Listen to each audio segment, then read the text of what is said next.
Alright, hello everyone, Tactical Itch here, and welcome back to another midweek Faction Wars. Today we're gonna be playing as Vampire Counts, because I do want to try out the new Blood Knights. But yeah, we are matching up against Pasha here, who is playing as Kislev, so I probably will need to figure out something in case I need to deal with a Kislevite box. So yeah, I'm just gonna quickly pick up some stuff. Flock of Doom... Am I gonna... Kislev doesn't have flying troops, so I probably don't have to worry about that. But I do need the Flock of Doom, though, so there's that. And, Raise Dead, Invocation, plus, we don't need Storm of the Night, Sword of Anti-Heroes, Charm, I'll leave Sword of Anti-Heroes there. And I do want to try out the new Blood Knight, so I'm just gonna pick up a couple of these, and then another one of these. I forgot if... Wait, did Free Rules updated with the new units? Need to check. Either ways, I'm just gonna follow the unit caps, maybe? Okay, 3 in total, so we can bring 3. Yeah. That's some very expensive cavalry and a monster. And we need something a little bit cheaper on the ground. Skellies and zombies would be a nice call.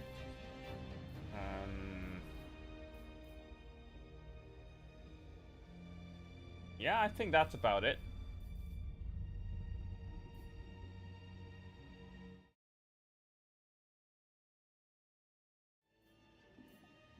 Alright, hold on. Seems like Pasha might want me to host a lobby, so I'll do that then. First map is gonna be Wyvern Lake. I don't really remember what this map is like. Okay. Yeah, I think that's a fine map.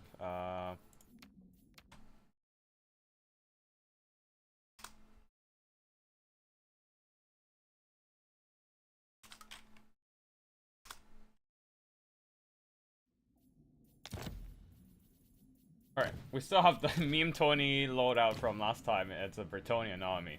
Because I don't usually play them. And I didn't really refresh. That didn't took over my yeah, it didn't took over my my default loadout, since I never replaced it. Alright, cool. We've got a bunch of cavalry. I don't really like VAR guys just because they're so squishy. As soon as they dive down on some Cossacks, they would just die. And I'd rather just not care about them. And we have such an expensive force of cavalry. Probably... I probably will need more Blood Knights than... I mean, Blood Knights with lances than regular Blood Knights. So, but we shall see, we shall see. Theoretically, they should be good at campaign just because they're gonna be so good at killing things. They're gonna be really good at just grinding through enemy chaff and all that, and also having that sustainable healing. Yeah. In multiplayer, I doubt they're gonna be anything too insane unless up against light infantry factions. Blood Knights needs the armor piercing, man. They just need more armor piercing if you let me say anything about this meta. They just have crap armor piercing, and man, they trade horrible into heavy cavalry. Oh, sound effects drowning me. Hold on. Let me just drop the desktop audio. Sorry. Mic a bit low. Let me just see if I have the right mic. It might be that. Yeah, I have the right mic. So if I move my mic closer and up the mic a bit and drop the audio, does it sound better now? Let me know. Yeah. Oh, Crown Metal, it's been a while. Haven't seen you in a while. Hope you're doing alright. I've been doing well. Just kind of busy with work and all that, and just visiting friends and all that, so didn't really have a lot of time to play games recently other than designated streams. So yeah. This Wednesday Faction Wars, and occasionally on Saturday is like the dedicated time for me to get some games in and keep my skills keeps my skills from being rusty. But yeah, there's that. All right, so I probably will need to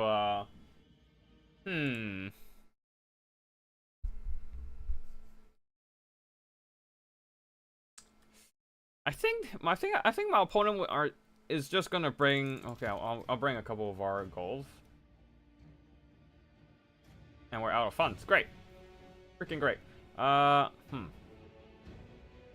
I think my opponent is probably gonna bring the single entity spam. We've seen him play that build a lot of many times before, so maybe what I need would be. Man, Banshees are gonna die.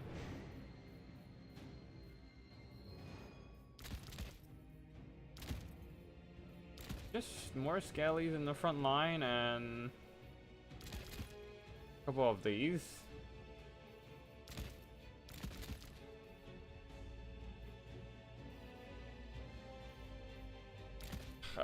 Vampire counts just really struggle with dealing with large single entities, so I'm at a loss on how to deal with those large single entities there. Maybe double Vargolf and then jump them with a Von Kostheim Vampire Lord, and you turn off all these abilities because for whatever reason it was on. Alright, probably because I left the lobby and came back in. Alright, Flock of Doom, Invocation of Nahak, and Raise Dead. So we still have some money left. And 2 more Skellies, and we're out of money! Yeah, let's hope the Blood Knight and the double Vargolf can do something. Well, our line of infantry is just gonna push up. Going strong is I don't know, man. I don't know if I can say I'm going strong here. It's a very subjective definition, I suppose. But yeah, and I mean, this year I have not been making much videos and stuff, but partly because of my life getting kind of busy on stuff, but also because it's just the game doesn't have a lot of content update so far, and there's I don't see a lot of new combos exciting for me to experiment or discover, so I'm just like, I want to play the game more, but I've been playing this version of the game, this meta of the game for literally months or even years. And yeah, it's just, it's not gonna lie, the meta is getting a bit stale. I'm just hoping that the new DLC is gonna do something interesting. But then, at the same time, I don't know when the DLC is gonna come out, and I might have to leave the, like, go on travel and visit family and stuff for like a month or so. I might just absolutely get fucked over by the DLC release time. I have no idea, honestly, just when the DLC is gonna come. So, yeah. Let's see what happens here. Let's see what happens over the rest of the year. I'm just still waiting, kind of like waiting for CA to do things here. They have been giving us some drip feeding of new units, animation and stuff. But so far there's not a lot of meat for the update release. So I don't know. I'm just still waiting, basically. Just like how I'm waiting for Pasha to get ready. Yeah, ready when you are.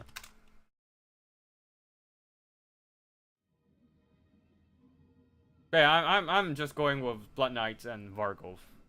Because I want to try the Blood Knights. Probably gonna get screwed over by this.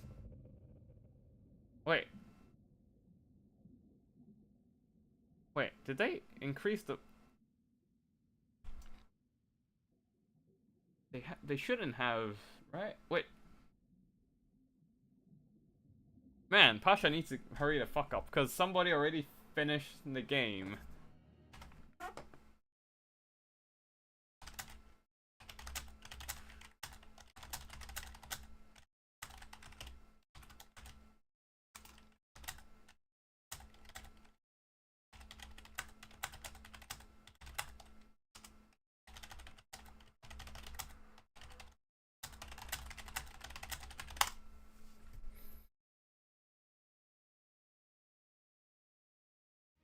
Okay, if everyone else is done with their game before before Pasha is ready up, then I might actually just report this battle as a draw and just move on to the next round. Cause fucking hell, man, I don't want everyone to just keep waiting. So yeah, it's Team versus Grand Cafe. I had my high elf build fighting it. Yep, that is a rough one for Tinge. They can't fight them. They can't do the artillery firefight from afar. And as in, Tinge can't win against Grand Cafe from afar. And if they get close, they would just get shredded by the Cafe archery box. So yeah, I don't envy that matchup. I don't envy your fight at all. Okay, that also explains why it's kind of fast. Yeah, not gonna lie.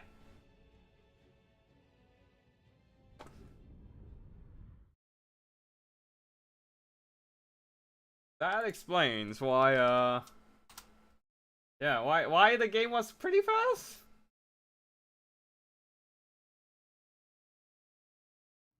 Alright, let's see.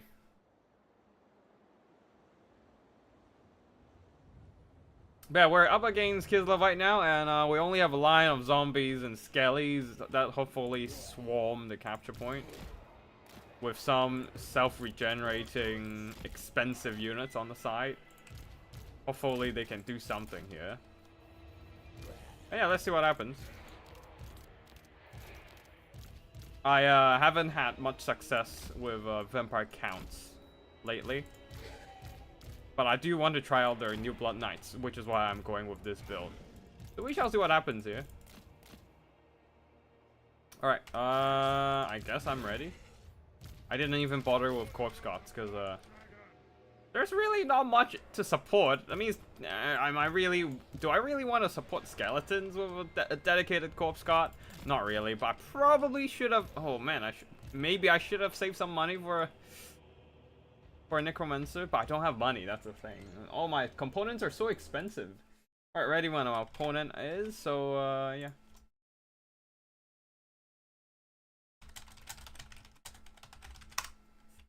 All right.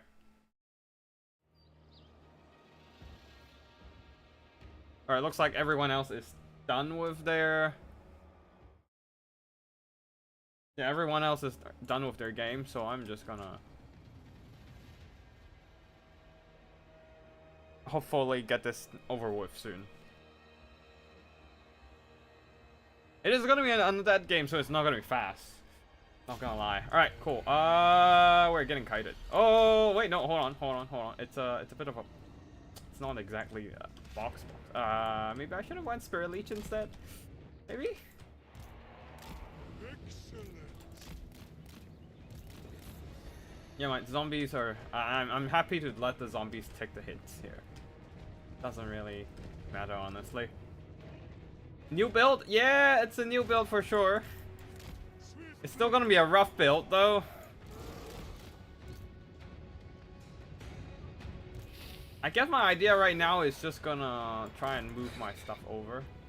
Oh, whoa! Whoa, they have silence on me? Okay, that is not great. Oh boy. Yeah. Now I wish I had, yeah, now I wish I had a bit of a... Oh, at least they don't have healing, I guess. But now I wish I had, Oh, whoa. I guess you're kind of stuck in it. But yeah, now I wish I had, Wait. Hold on. Wait, what was I planning to say? I kind of got distracted and forgot. Hold on a second. But yeah, and now I wish I have a Corpse God and a Necromancer, actually, yeah. Well, that's a lot of archery fire. I'm just gonna capture the point. I mean, I probably have to try drag this one out, honestly. Oh yeah, now I wish I have Gaze of Nagash. That would have. Oh yeah, they do have healing. That's not great. Whee. All right, time to run. Oh, didn't dodge most of it. Unfortunate. And my cavalry doesn't really have anything to do right now. Can I buy 10 minutes?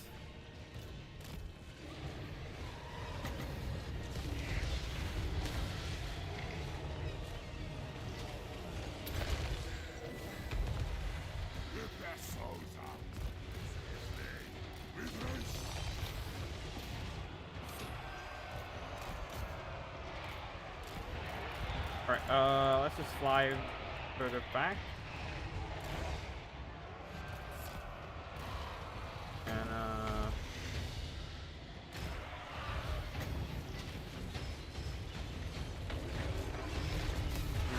wait, I can't even get a good fight on. Alright, let's just blow some breath attack on that thing. Can I get some damage on there? Yeah, some damage, not amazing though. Fire Blood is on.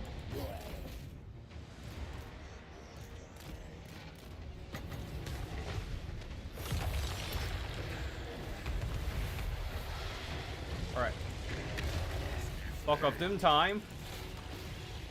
And try to thin out the infantry so that we can maybe surround their cavalry with surround their onces with my cavalry or something. Not that it's gonna matter here. Alright, let's send some cavalry in and maybe chase down their skirmishers. Alright, send the double Vargolf and maybe try and strike her down.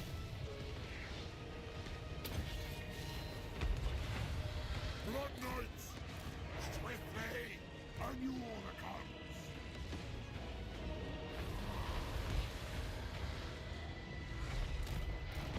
Alright, pull out. Swiftly, for Blood King.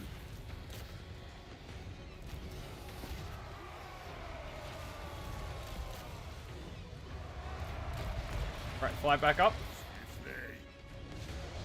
Now gang up on Consultant, I guess, and maybe try and With haste. Alright, time to run. Swiftly, with haste. Swiftly, with haste.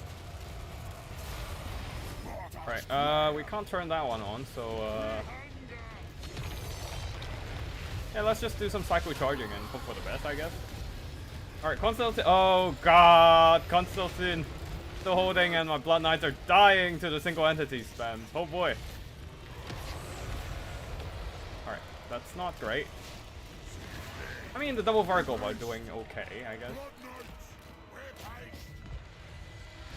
Yeah, it's not great. The single entities are,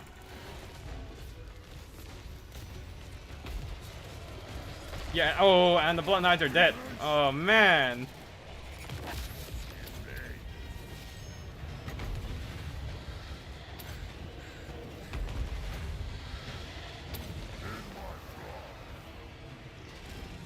Need 10 more minutes. Oh, God, the single entities. Alright, cool, let's just dump them in. Pull them back out.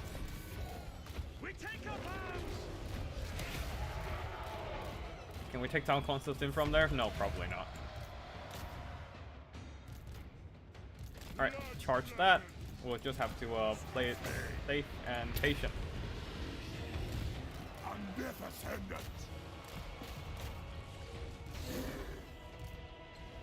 Alright, dive, I guess. That Vargolf is almost dead. That is not great. And Constantine is healing.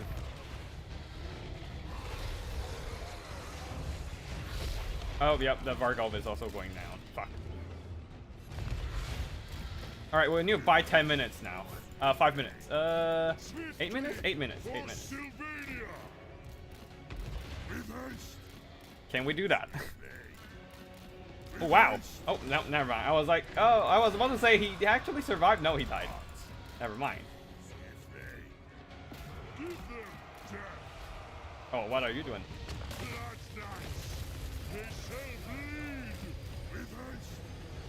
God, that hurts a lot. Holy fuck. I didn't realize the Blizzard kills cavalry that hard. And it just straight up died. Oh boy. Oh boy.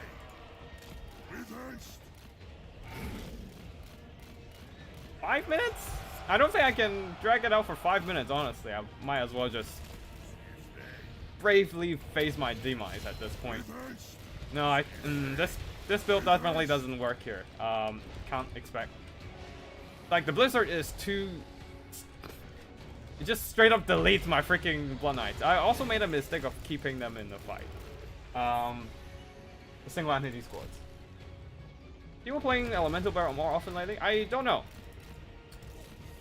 I'm actually not sure about that, actually. Can we kill... Man, if I could have killed her earlier, that would have been great. But no, she lives.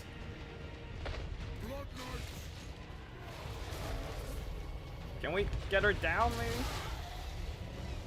Oh, for fuck's sake.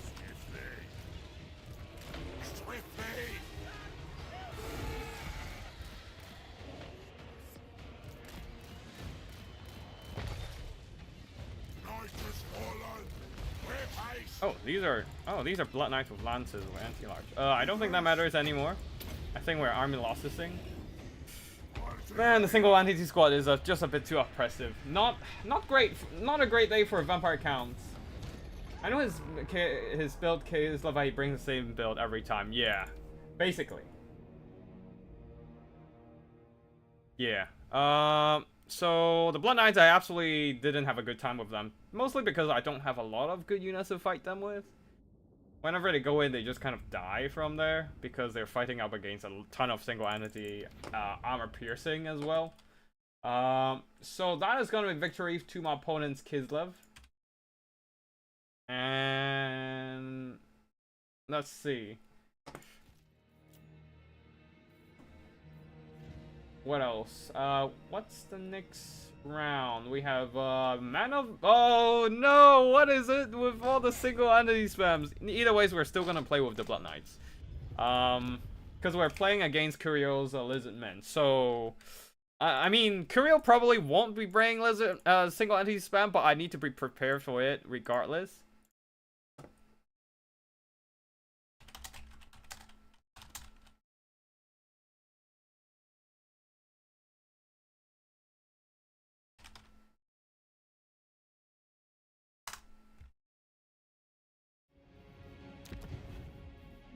Right,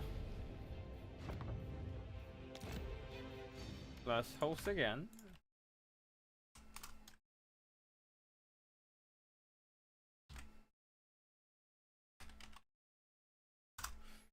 Oh, actually, looks like my opponent already set up a lobby. I'm just gonna go join that.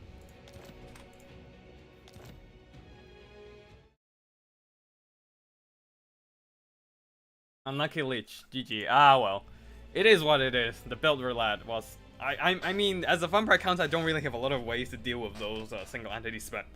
I know he's gonna bring single entity spam, but I also want to bring Blood Knight, so it is what it is at that point. But yeah, I probably should have went Manfred with Spirit Leeches available. Maybe I should bring Manfred. No, I'm still gonna bring Von Kostheim Vampire Lord just because maybe I'll need him. Anyways, one Blood Knight with another... I'll bring a couple Blood Knights, basically. And a couple Vora guys with... Did I name Felbats? Probably not. Well, actually, Blood Knights might be good against Skink, so... Yeah, we shall see.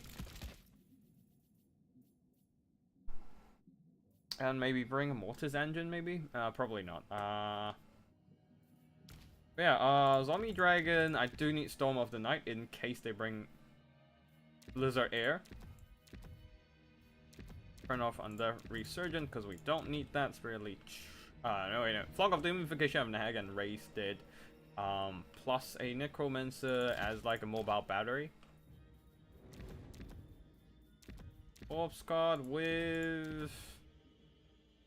Yeah, let's do Bale Fire.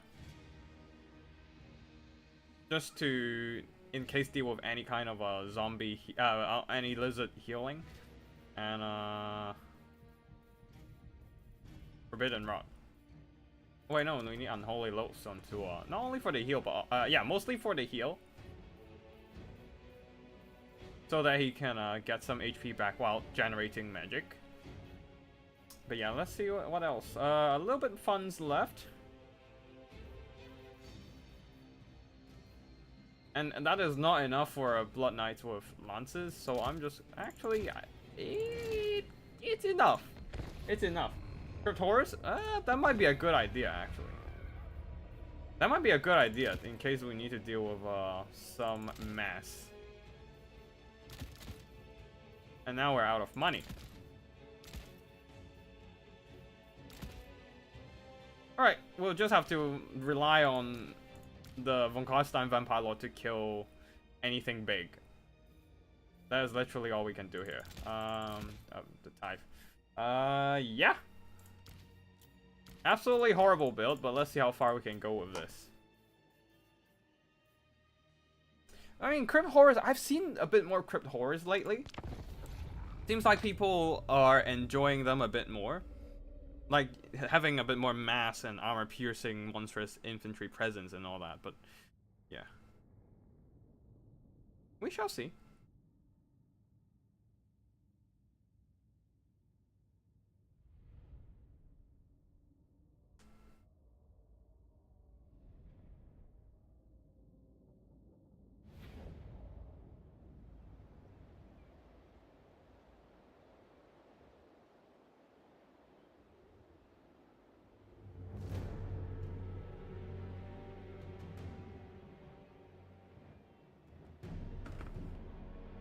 Alright, looks like we're in, and alright.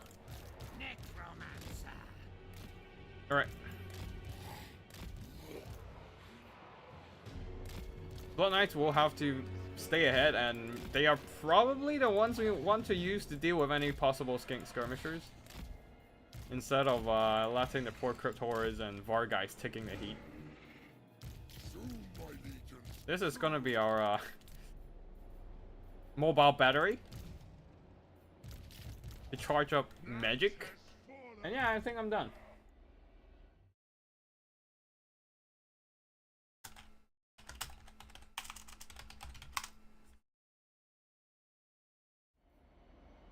Well, looking forward to fight me? Alright, I'm looking forward to the fight if if RNG decides to arrange the matches that way. Because I don't know, because it's I don't have any controls for the matches after round 1. It's all set up by challenge. So let's hope the matchmaking algorithm will favor putting us together in the same bracket. Alright, I am ready, and good luck, have fun to my opponent then. Alright, that's a lot of skin skirmishers, so yeah, I think Blood Knights might be a decent call, but at the same time, Lizard, so throw up some... They have Cohen Cavalry, so I'm gonna throw up some... Vargeist? In case they want to counter-charge me. Oh no, shit, Solomon Hunting Rat, that is a bit of a problem.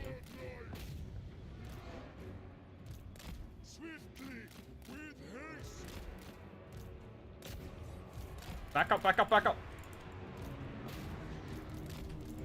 With haste.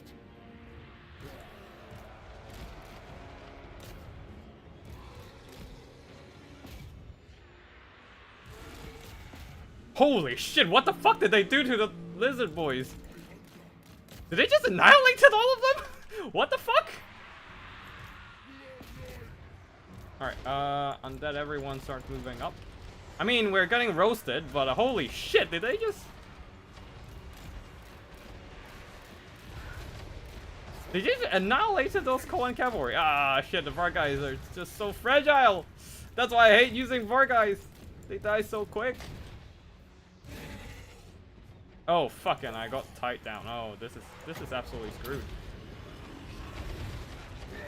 No! I forgot to check it's Los Muslim. Of course it's Muslim Mundi, and one. Come on! Get out of there!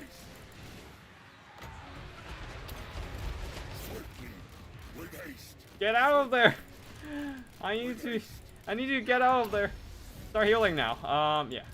The Volanites are fucking deleting everything when they charge in, but I absolutely butchered the micro, so ow.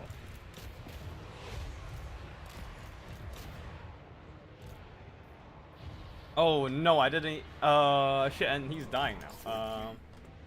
Is he gonna stabilize his leadership a bit now? No. All right, Blood Knights, get out of there. Holy fuck! I made big mistakes today.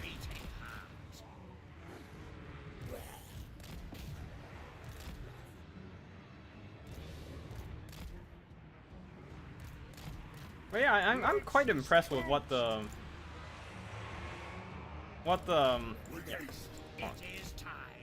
I guess I was quite impressed with what the Blood Knights did to the Koan, I guess. Swiftly. Okay, there's nothing at the back there, so we can probably throw in some of them over there. Blood Knights can probably start pushing.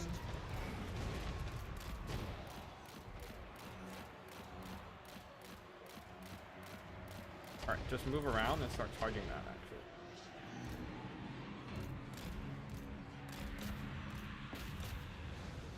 We start pressuring them, maybe? Oh, now they are the ones getting pinned. Alright, yep, I need better micro, honestly. That was an embarrassing display of micro, not gonna lie. Alright. You guys are up for the task now, maybe? Undead Descendant.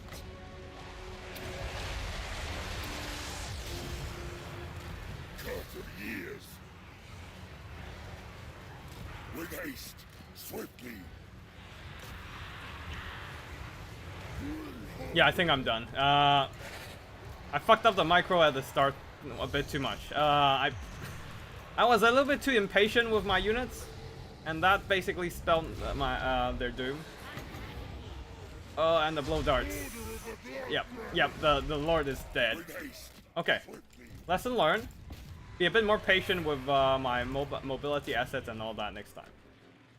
Yeah, partly why I face so many issues with playing with vampire counts, I guess, is I'm also a bit more reckless with my cavalry, which is not great. The healing can only do so much when I put them in an awkward situation.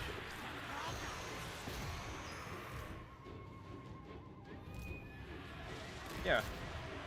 I mean, I'm quite impressed by the Blood Knights, not gonna lie. How they just deleted those poor Koan cavalry on this. But yeah, this is not their day. Oh man. If only I microed them a bit better, man. Holy shit.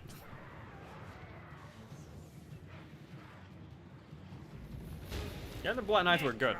I was the problem here. I was not giving them a good time at all. You're not playing like VZ needs to be played. Change faction if you can. No, this is probably worst game I've ever seen you play, Leech. Yep. I was trying to get the engagements going on the flank with the Blood Knights. But that absolutely did not do me any well. Really bad in VC. Yeah, I think it's just I'm not good at playing with vampire accounts. I'm not patient enough with their units. I try to push the cavalry on the flank, but then at the same time there's no the infantry are just lagging behind and can't support. Yeah, and then yeah, the Lord just got lit up. I can't really change faction because that's the point of a faction wars, right? You play as the one faction throughout until you're done. Like, even if I miss micro the Blood Knights and all, these ones did really freaking well.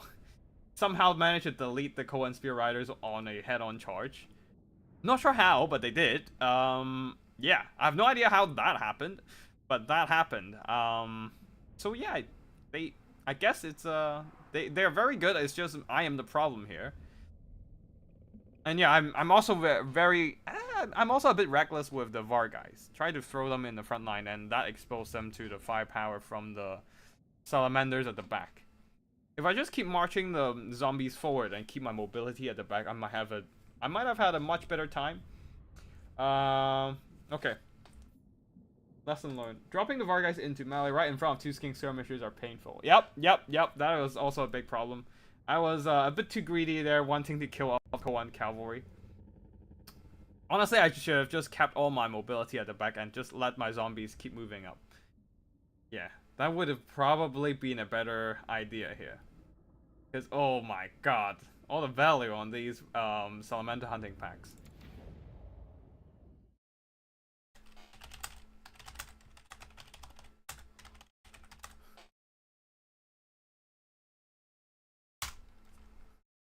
Alright. Let's see if we have the next round going. Alright, looks like Drigash's Grand Cathay is still duking at it with Pasha's Kislev, so I'm just gonna do some tournament admin, download some replays, and move them into the save file so I can cast them later.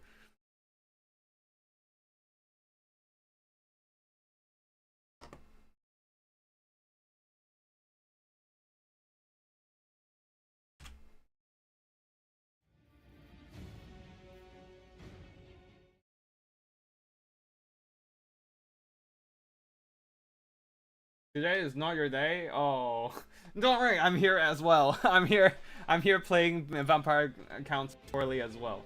Slow, patient push around, collapse with everything at once. That's what you taught me. Which faction are you playing? Oh, well, I'm very good at talking about stuff, but actually playing with them, suddenly my theory falls apart.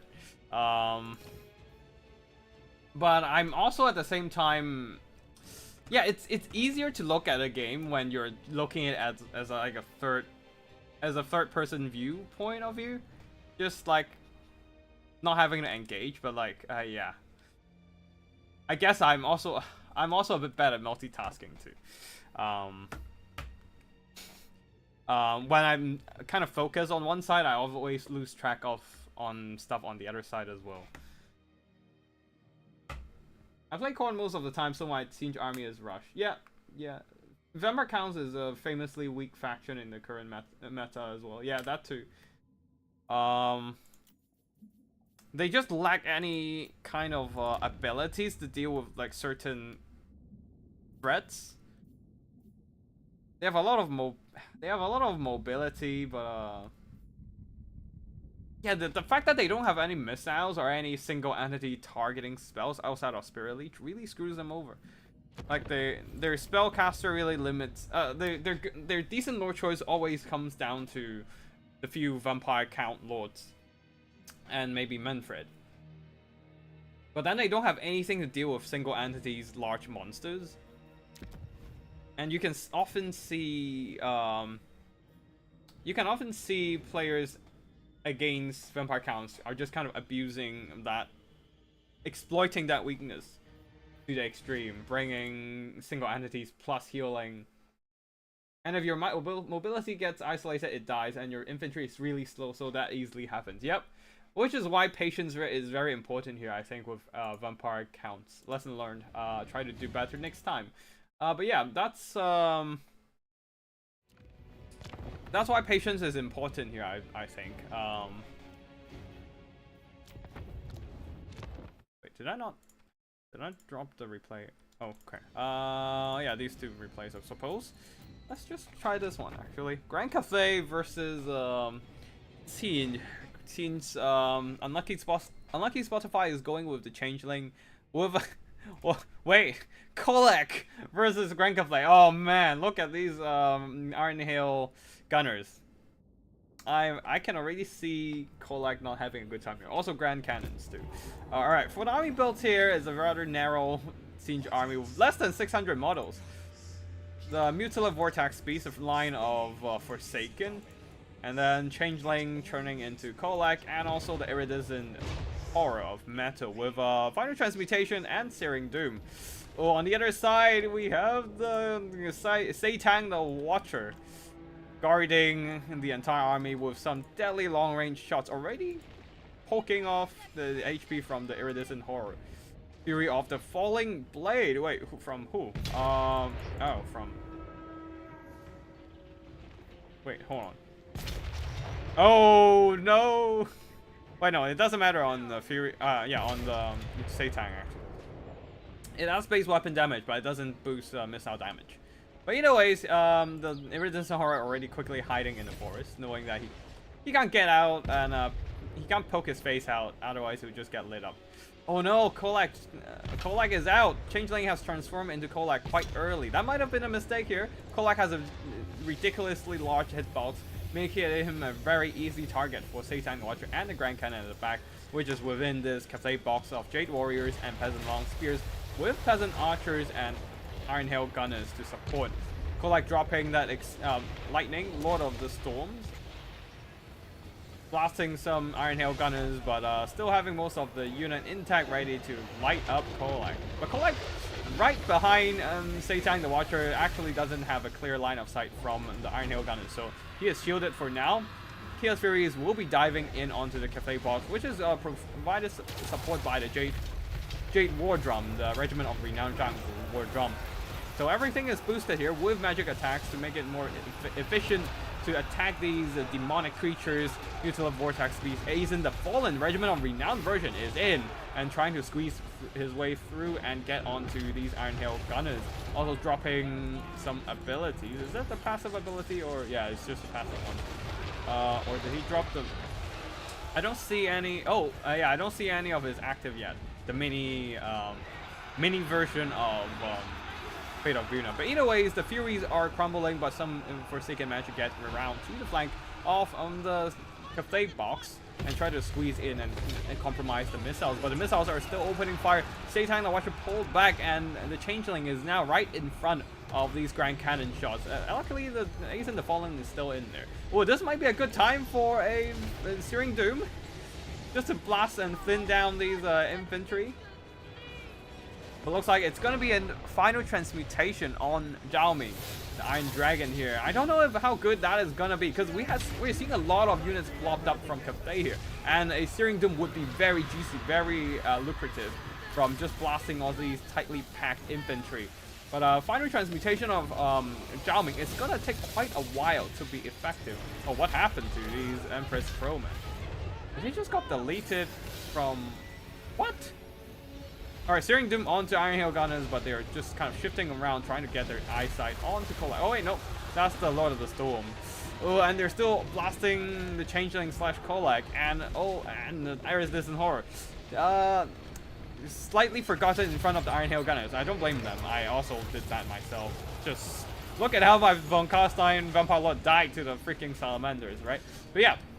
Unfortunately, the Iridescent Horror took a bit more damage, and Satan just keep kiting back Kolak and just kind of luring him around all these Iron Hail Gunners who lit up Kolak, and everything just falls apart for the Siege army here as they fail to break through everything on the... they have failed to break through and finish off this cafe box. They managed to break through some of the defenses, but a lot of these missiles are still holding on strong, still shooting and sniping out Changeling slash Kolak and finishing the day with a rather intact force of Cathay peasants. The infantry took a lot of losses, but mostly the missiles did all the work they need to thin out and snipe out the enemy single entities. Poor Changeling, and also the Iridescent Horror took a lot of damage as well. I would have loved to see more Searing Dooms, honestly. Because Zhao Ming, you're not going to finish him with that one final transmutation. Might as well just blast away all the infantry and then finish Zhao Ming the last, because he's guaranteed to have that Burning Van Braces to give him that burst heal. And yeah, that is gonna be GG here. Let's see. The Empress Crowman got some pretty good work done, and same goes for the Grand Cannons. GG, that was a fun build. Yeah, that was a pretty interesting build from from Team for sure. The double single entities without healing, just pushing in. And I think that can have a decent chance to work. Just unfortunately, the firepower from Grand Cathay is just too strong. I don't know what to bring versus Grand Cathay as teamed with Korn. I know what I could bring. Yeah, Korn, I guess it's going to be Scarbrand with the Rampage. Tinge doesn't have a lot of good ways to deal with the Grand Cathay box. They can't outshoot Cathay. no matter with missile infantry or with artillery. And if they go melee, they don't have the melee power of something like, say, Corn to break through the box. So it's quite awkward for them for sure. You don't see the collect changeling every day. Yeah, indeed. I mean, you don't see changeling every day. So the fact that you're seeing changeling here is pretty fun. All right. The other one is Lizardman versus Chaos Dwarves with Hobgoblin. Bolt throwers. We're seeing the other new update unit. The Hobgoblin bolt throwers from the Chaos Dwarf army here. The Lizardman going with a line of skinks, 4 skink quad, 3 skink red crested skinks, 4 Koan riders, 2 of them with spears, 2 of them without, 2 Ripper Ductile riders, and 1 solar engine. Leading the army is Krogar, supported by a skink priest of heaven with harmonic convergence and Uranon's thunderbolt. On the other side, that's 32 models of bolt throwers ready to snipe some dinos. Holy freaking shit, what is this kind of firepower? They're not expensive as well, unlike the rest of the Chaos Dwarf artillery. So immediately they're opening fire. But other than that, other than the 4 units of Hobgoblin bolt throwers, we have a line of infernal gods with great weapons, just so they can deal with Saurus infantry in case they need to, and also kill dinos with the AP. Hobgoblin Cutthroats and Chaos Dwarf Warriors at the back, plus the Blazing Beers of Bazarak and Orc Laborers. Now the Hobgoblin Bolt Throwers, some of them are getting blasted by the Bastillodon, but they can fire back. Some of them are already turning around, ready to shoot down on that Bastillodon Solar Engine. Yeah, let's see what happens here. They are having a bit of issue landing all their hits. I mean, they're still doing damage, but you can see quite a few missed shots. And Uranon's Thunderbolt from the Skink Priest of Heavens, trying to cut down some of these bolt throwers, but you can see not killing even a single model with the Uranon's Thunderbolt. It is kind of a shit spell these days for some reason. Can't even knock out a single model with a cast. So yeah. And these are just bolt throwers. A little bit friendly fire from the Blazing Beards of Bazarak. Blasting some skink cores, but quickly annihilating them and forcing them to pull back. It looks like Krogar is going to drop that Hand of the Gods as like an anti-infantry spell. And the infantry, oh my god, the skinks are absolutely getting hacked down by all those infernal gods. While the dino is sitting back there trying to trade it at range against the Hobgoblin bolt throwers. Although I feel like this might, the Chaos Dwarves might need to, yeah, the Lizardman needs to deal with the Chaos Dwarf backline at some point. They can't just throw skinks at the infernal gods and wait for them to die. So the Koan Cavalry has been activated. The Ripper Ductile Riders are also moving in from the tree line here, trying to drop down onto these bolt throwers and shut them down. Krogar is the next target for these bolt throwers. Koan Cavalry are charging and trying to slam through the enemy defenses. The Chaos Dwarf Warriors have been standing braced, so they have managed to mitigate some of their charge bonus, but still, they're being kind of plowed through here with that armor-piercing charge impact. Ripper Ductile Riders and Koan Riders are also diving in, completely shutting down all these Hobgoblin bolt throwers. Actually, there's the one unit at the back there.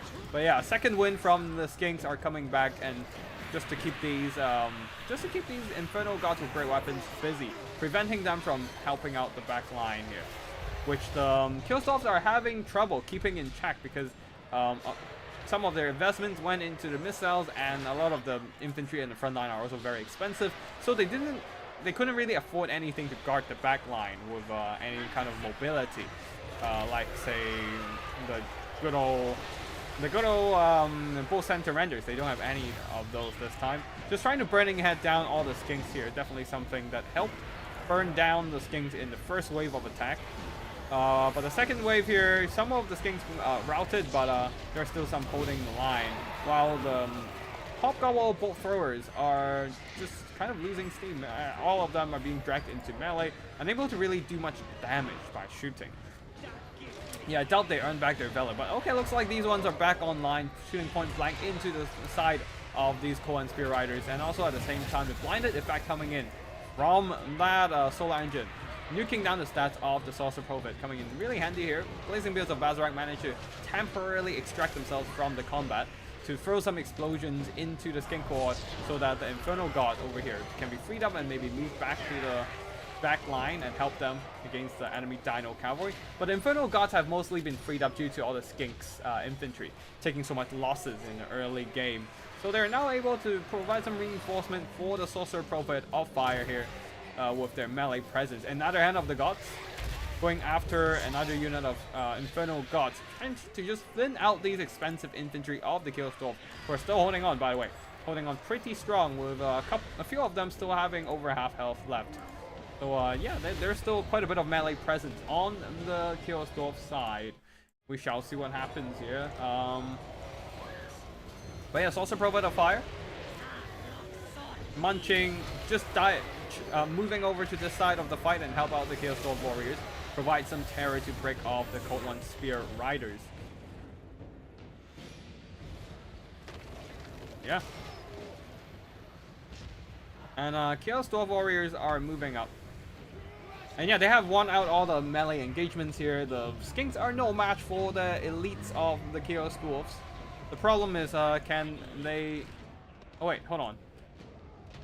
I was gonna say, can they deal with the Cohen Cavalry, but I don't see a lot of Cohen Cavalry left. It's pretty much just Krogar leading the army, holding up till the end game here. And the Bastille Solar Engine is still there. Now that all the bolt throwers, bolt thrower actually, these are proper English, not gobble English. So yeah, one of the crew might still come back, but not sure what the crew is. The bug of the flag still on top of the artillery model is still there. Oh, is that a run on Thunderbolt into the blob of armored warriors? Yes, it is, and it does some really nice damage against all these blobbed up Chaos Dwarf warriors. Might actually trigger a chain route onto these rather tattered souls of the Chaos Dwarves, of the Dawida. But the Dawids are noticing that they have not been capturing the point, are running a bunch of infantry over to the capture point here. And yeah.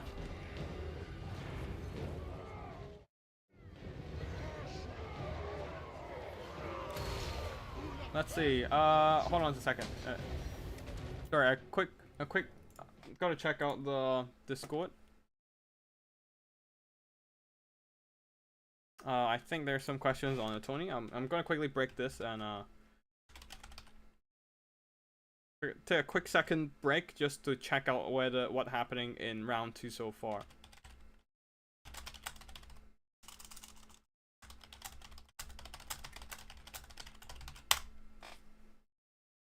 Okay. Alright, we're done. Sorcerer Prophet of Fire. Oh, wait. Looks like round 2 is done. Never mind. Yeah, anyway. Sorcerer Prophet of Fire on the Flying Cow is getting some really good damage done. And also the constant healing with the Chalice of Blood and Darkness allows him to outlast Krogar in the melee fight here. And of course with all the infantry support too. The Infernal Gods with great weapons are just an elite infantry. I mean, not as elite as the Infernal Iron Sworn, but still. They outclass all the infantry, all the melee units from the Lizardman side, and manage to grind out everything that has been thrown at them. The Cohen Cavalry, the Ripper-Dectile Riders, and the Skinks, and of course in the end Krogar as well. Getting some really solid damage done. I mean, they're not the main damage. Well, actually, this one got some really good, solid damage done and earned back their worth, but the main damage dealer is probably still the Sorcerer Prophet. 3,200 gold worth of damage value. The Chaos Dwarves is in a pretty comfortable position these days in the meta, and even the Chaos Dwarf Warriors managed to earn back their worth. But yeah, the Chaos Dwarves are on a pretty comfortable spot of the meta right now, having a lot of some new tools, and their weaker tools are also being brought up to speed. Now the Sorcerer Prophet might want to see a slight nerf in the future, just because they were the sole things carrying a weak roster these days. But these days I mean back in the days, but these days the weak roster no longer need any carrying, so they don't have to be as strong anymore. They were a bit overpowered, but it was fine. The rest of the weak roster balances it out. But these days it's like they might be pushing the Chaos Dwarves a tad bit too good. But yeah, anyways, Krogar did some good damage, but not quite enough to carry the game here, as the Skinks are falling apart to that Infernal Guard's front line. Ripper Projectile Riders just diving the backline, shutting down those Hobgoblin bolt throwers, and but unfortunately they are a little bit too glass cannon, too fragile, and they just kind of died a horrible death in the end. Right, we are down to round 3, and we are indeed up against Spotify today. Spotify playing as Tinge, so yeah, it seems RNG does favor our matchup. Right, Spotify, I'm fighting you then. You got a lobby?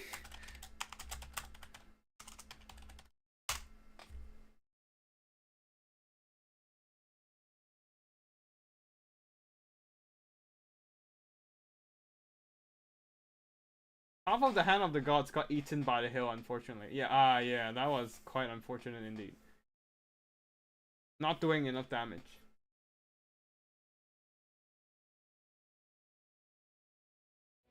Alright, you don't have a lobby, I'll just host one then. I forgot what is the map, let me just check. Yeah, I do need to oh wait, this is round 3, so we still have another round going. Yeah, nice. More games. But yeah, this has been taking a little too long with the first couple rounds. I might need to set a time limit in the future. Yeah. Yeah, let's get Gorgazon. It's a very empty map. Alright, I'm still gonna bring Von Kostheim Vampire Lord and a bunch of knights. I'm a bit worried about the aspiring champions. Specifically the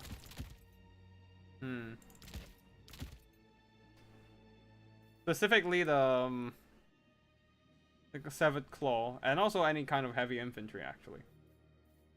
Alright, let's just bring the Blood Knights. Cause why the fuck not? And we need the Flock of Doom in case we're seeing a box build from Tinge.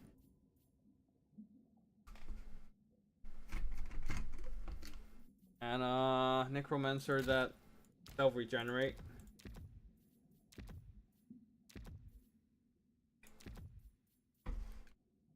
Oh, you don't even have to bring the you don't even have to bring the Unholy Lodestone with the Necromancer and Forbidden Rod combo. Alright, that will be that. And we're out of funds for Vargeist. You know what, I'll just bring Vargeist, whatever. And some Skellies maybe? And yeah, I'm out of funds. Probably because my cavalry is too expensive. Alright, praying to Nagash that Spotify doesn't bring a box build, because if he does, then I'm kind of fucked. I mean, I can still try and bring it back with Storm of the Night, I guess, but it's gonna be rough. I mean, it's not Storm of the Night, but Flock of Doom spams, but it's still gonna be rough. Oh boy.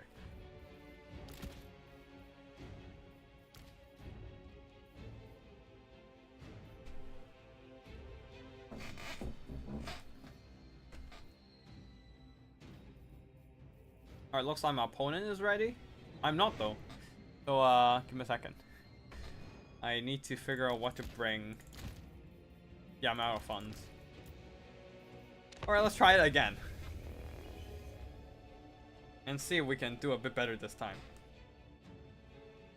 Lesson learned from the previous game. Be patient.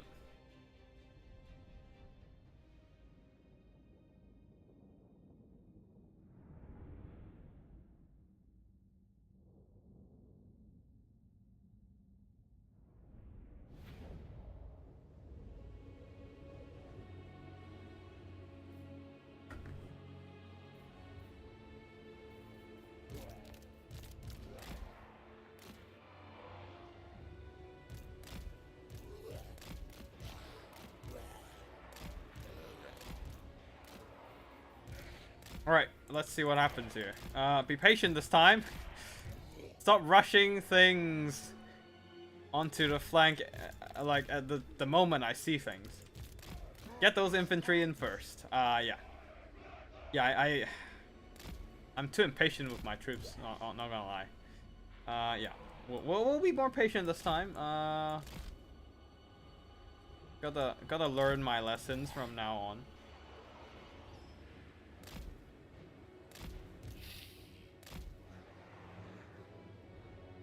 Alright, looks like Spotify is ready. Yeah, keep him there at the back. I'll keep the cavalry at the back as well.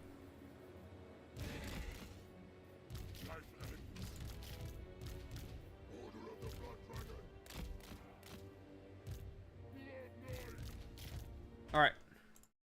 Ready as well. Good luck, have fun. The cat will rise against us.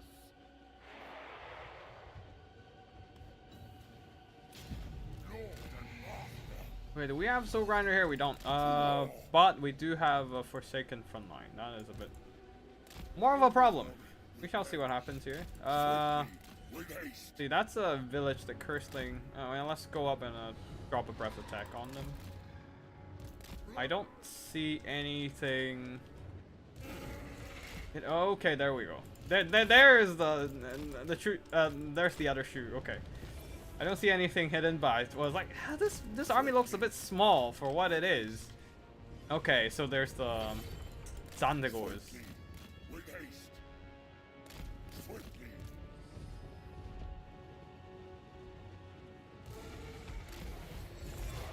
With haste. Alright, let's just breath attack these guys down a bit.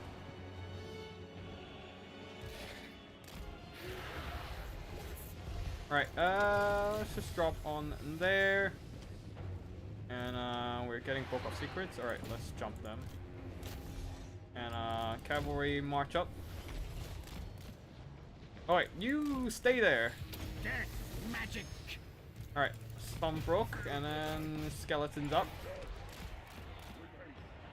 Our time is now. And we can try using these to jump in.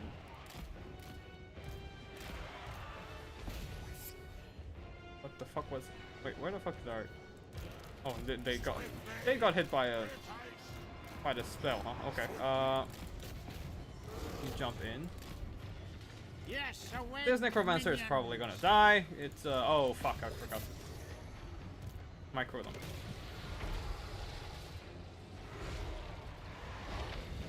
Blood Knight. Oh, Knights can move over maybe. Swiftly. Vampire Lord. That Blood Knight is probably fucked, so I'm not gonna bother saving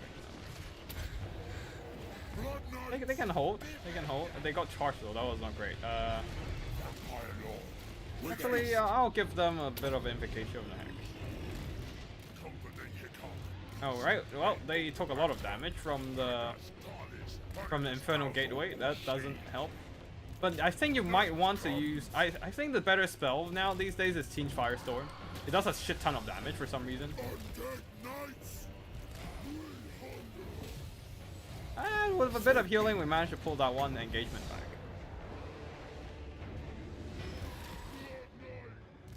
Swiftly. All the vampire needs is just a little bit of healing, right? Another 17 seconds, and then I can get some more magic. Alright, let's charge that. We should be able to delete them, no problem. Just need to give them some healing maybe at some point.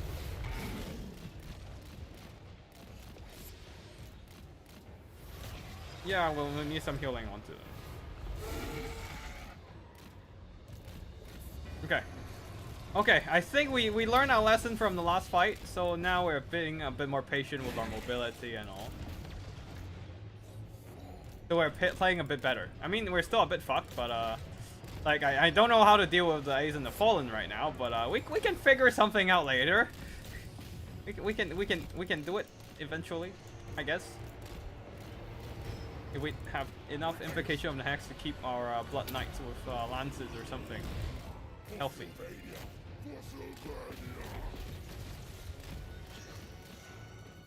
Alright, that is Maelstrom's change and Book of Secrets. They got deleted by direct damage. I couldn't do anything about it. I don't have enough healing for myself right now. Not right now, at least, yeah.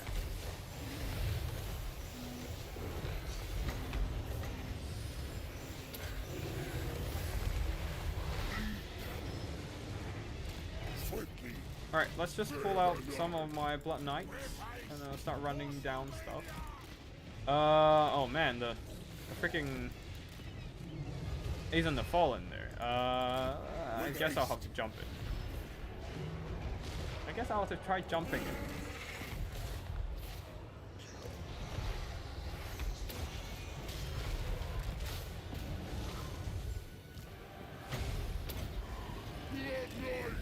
Alright, you guys heal yourself.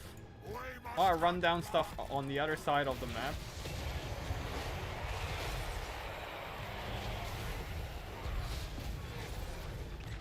Darkness comes swiftly.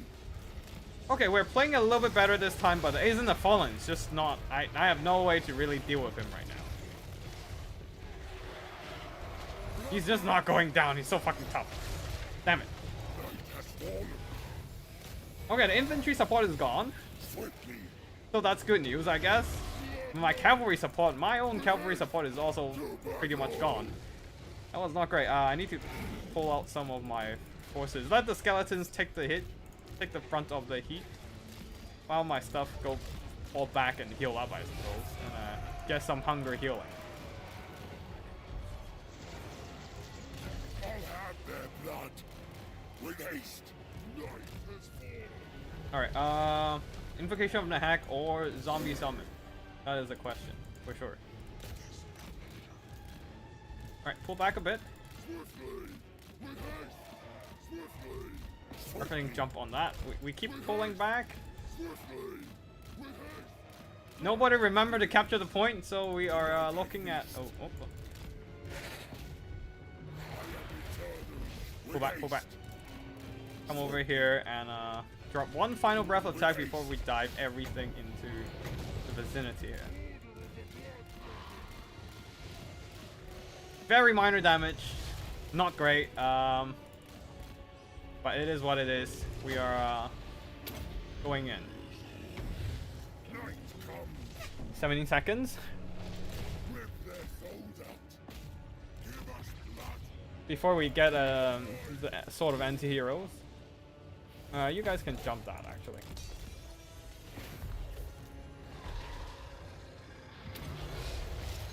Alright, is that an Infernal Gateway? That is probably it. Alas, they're going down. They're getting burnt to a crisp.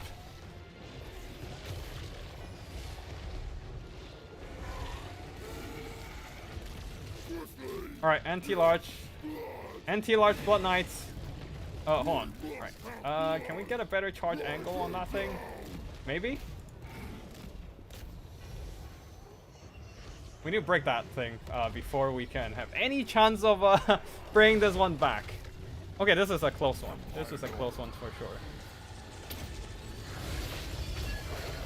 Oh no! We got silenced! Freaking Gillian magic! Damn it.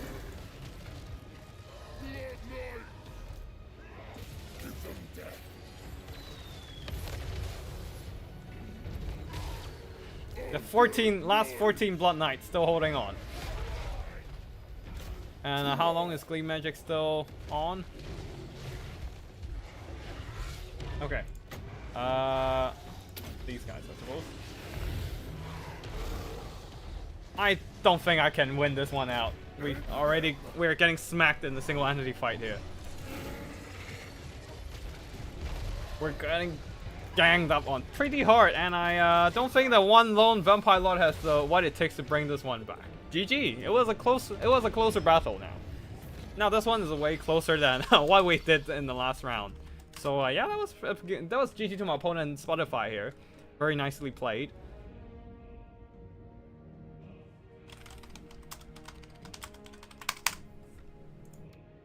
With Isn't the Fallen, deleting my units. That was a fun game for sure. GG though. GG, well played.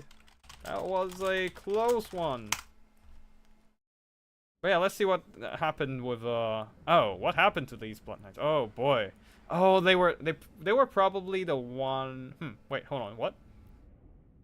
Oh, they were sitting at the back after they took some damage from the Infernal Gateway. They got hit by the Book of Secrets and Maelstrom of Change combo. 5,000 damage on the Ace in the Fallen. Man, that was nasty. I probably need a Blood Dragon Vampire Lord instead in that case. I was mostly afraid of like an Air Force spam that I need a Storm of the Night to trap down. Like say a Changebringer spam with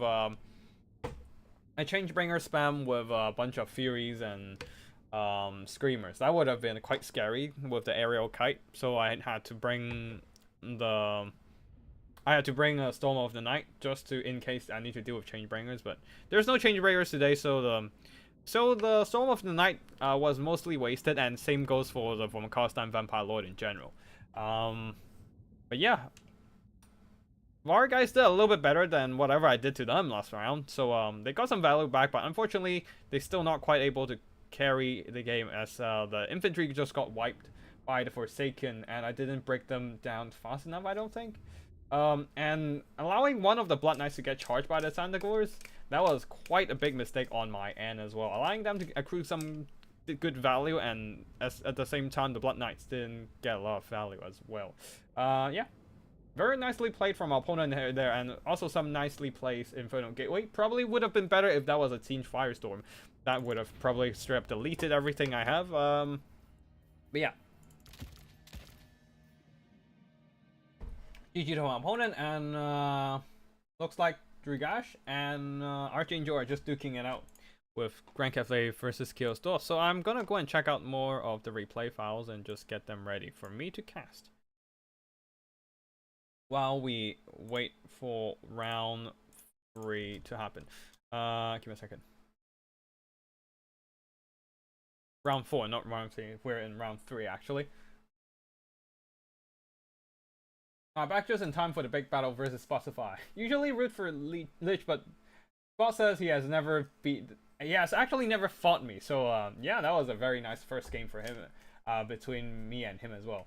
Lord in last, don't suicide your lord. Oh, yeah, I totally forgot about in the Lizardman game I forgot about Lord Mazdamundi and his net. Which is why I pushed my lord a little bit too far up, and by the time I noticed what happened, it was too late. He got basically roasted by those Salamander. Lord in last for sure, yeah. Lean Magic seems like a great choice versus Vampire Counts, they're so Lord-centric. Yeah, whenever I want to cast my spells and activate my abilities, I just got blue ball, that's the right word. I just got blue balled by the Gleam Magic. That was nasty, but a very nice use of the Siege Magic as well. 5,000 from which unit? Ace in the Fallen. That was the Regiment of Renown Mutila Vortex Beast. You're a Khorne player, never going kite. Okay, that explains the Siege Army build actually. Like, that was a very Khorne Siege build. So yeah, that makes sense. Okay, I think Drigash and Archangel might still take some more time. So I'm gonna go and actually I need to delete these replays first, since I already cast them, just to not mix things up. Alright, Siege versus Chaos Dwarf. Let's check this one out. Wait, hold on. Which one has the... Yeah, this one shouldn't be too long. This has a relatively short length. Small size for a save file. So let's see, Unlucky Spotify. Going once again with a Khorne style Siege build. Front line of Dangor's Vanguard deployed already in the face of their opponent. It's a combination of Exalted Hero, Iridescent Horror with Metal Magic. Not sure why. Oh, probably because of the single entity targeting firepower. The Iridescent Horror does have a missile attack that the regular Chaos Sorcerer does not have. So that would be quite nice if he just sit back and shoot at single entities or big monsters. Chaos Lord of Siege coming in with Change or Die for the damage resistance, Mirror of Knowledge to slow enemy down. That is an interesting item. And reveals hidden units, which probably can be helpful against sneaky gets. Not that there are any of those today. Yeah, I don't see them. Colossal Strike for an anti-large AP. Single, the Exalted Hero of Siege, Book of Secrets, basically a Fate of Buna plus some other effects, making it an interesting item for sure, but mostly you just want it for the direct damage, really. Weird Spawn and Change Bringers. For the other side of the battlefield, for the Chaos Dwarf's front line of Chaos Dwarf warriors, including the Immortals Regiment of Renowned Infernal Iron Sword, ready to slice and dice some enemy infantry. So just trying to outcorn the Siege army, I suppose. A second line of missiles here. Hobgoblin bolt throwers mixed in with some Hobgoblin archers and the Hobgoblin wolf raiders with spears to guard the backline with some speed and mass. Goblin laborers scattered on the flanks. And yeah, battle begins. Hobgoblin archers already shooting at the closest target available. Knights of Immolation. Oh, forgot to talk about their presence. But yeah, quickly dropping some fiery poop onto the Hobgoblin bolt throwers, but not doing a whole lot of damage. Noticing that there are no bull center renders anywhere whatsoever. These Knights of Immolation, realizing nothing can really stop them right now, immediately diving onto the Hobgoblin Wolf Raiders here, trying to shut down the enemy mobility. And on the other side, Chainbringers are moving a little too close to the archers here, getting lit up with fire, very literally. So they're just going to return the favor, maybe? They're turning around, but they're not firing. Not sure what they're doing here, but at the back there, Knights of Immolation being targeted by the attacks of the Chaos Sorcerer Prophet. Chaos Dwarf Sorcerer Prophet, sorry. Taking a huge ton of damage as they were too focused on killing the Hobgoblin Wolf Raider with spears. But yeah, at the same time, Knights of Immolation has been charging up their Searing Torrent ability. But yeah, I don't know how can they survive till then. They have taken quite a bit of damage from those archers. Oh, Changebringers though, standing in front of enemy archers for a little too long, and they are already crumbling due to the bolt throwers and the Hobgoblin archers focusing fire onto them. Oh, looks like we have a third round coming up. Fourth round coming up. Round 3 has concluded. But we'll try to finish the battle over here first.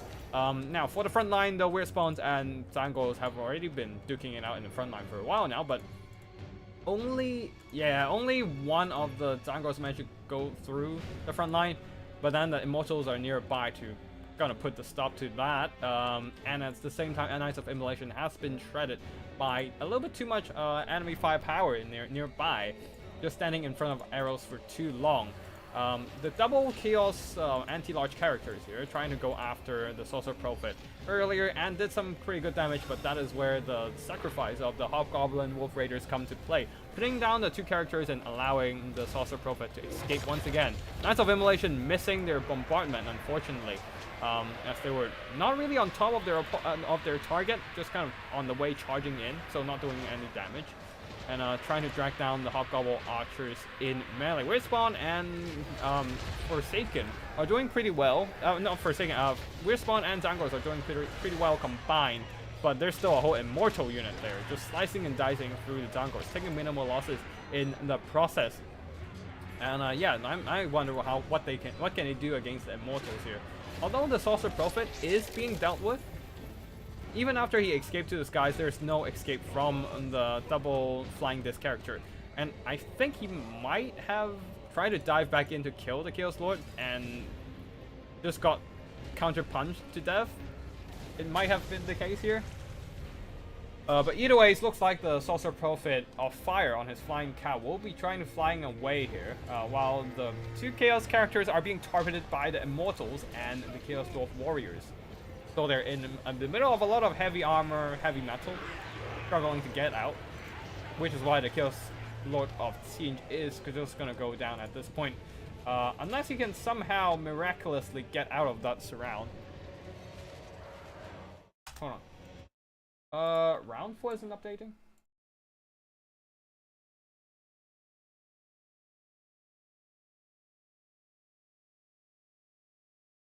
Hold on, excuse me for a second there. I need to quickly check the settings.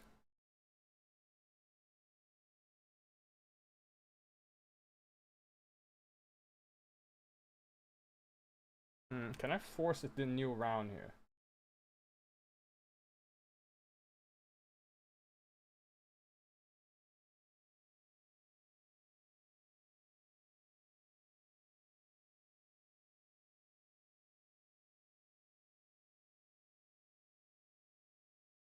Oh, we don't have. Wait, that literally.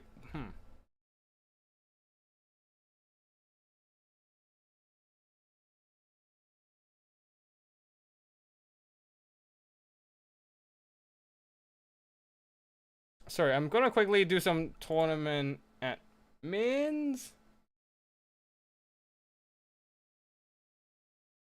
and see if I can set up challenge.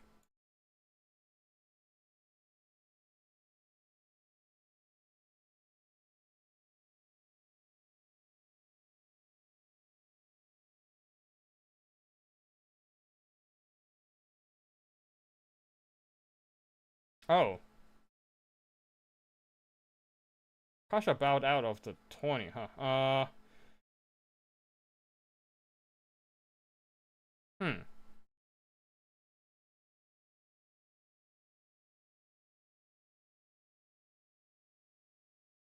Wait, sorry, I might have to manually set up the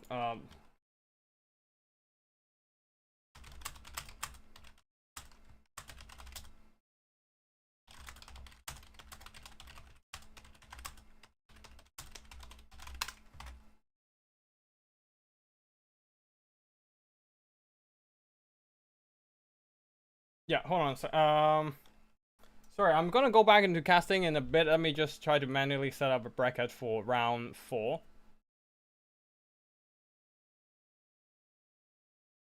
So I'll be back in a second. Just quickly brainstorming how to make this work. Give me a second.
Uh. Okay. So Archangel.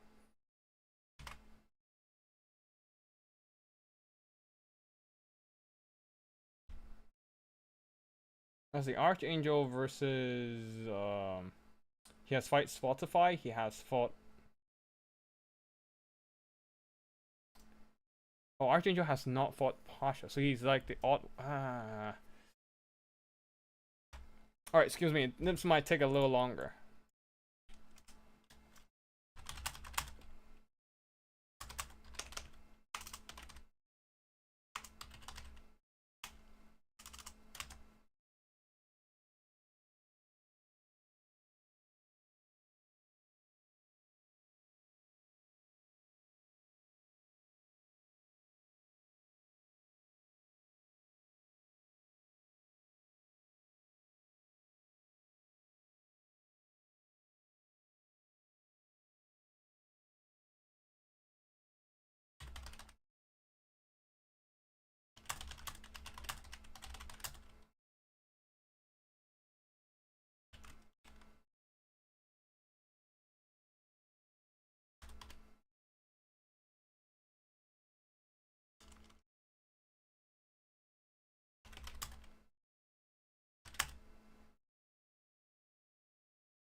Alright, sorry.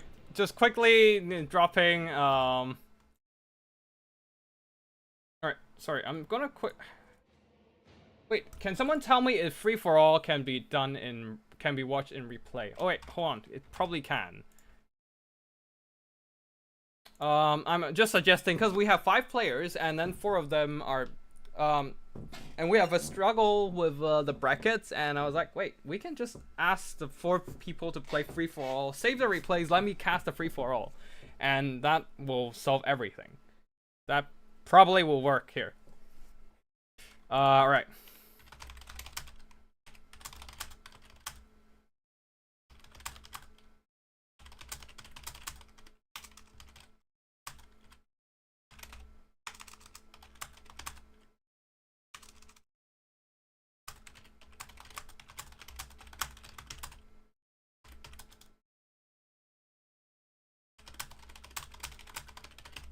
Alright, cool. Free-for-all should be the way to go, I think. People seem to be down for that idea as well. Sorry about the sudden disruption. This is a little bit awkward here, because Pasha left, bowed out of the tournament, and we suddenly have a bit of an awkward matchmaking on challenge. Yeah. And this is a bit of a problem, because Pasha's... Anyways, I'll leave that on Discord. I'm not gonna talk about it here. Let's finish this replay first. Where were we? All right. Yeah, right.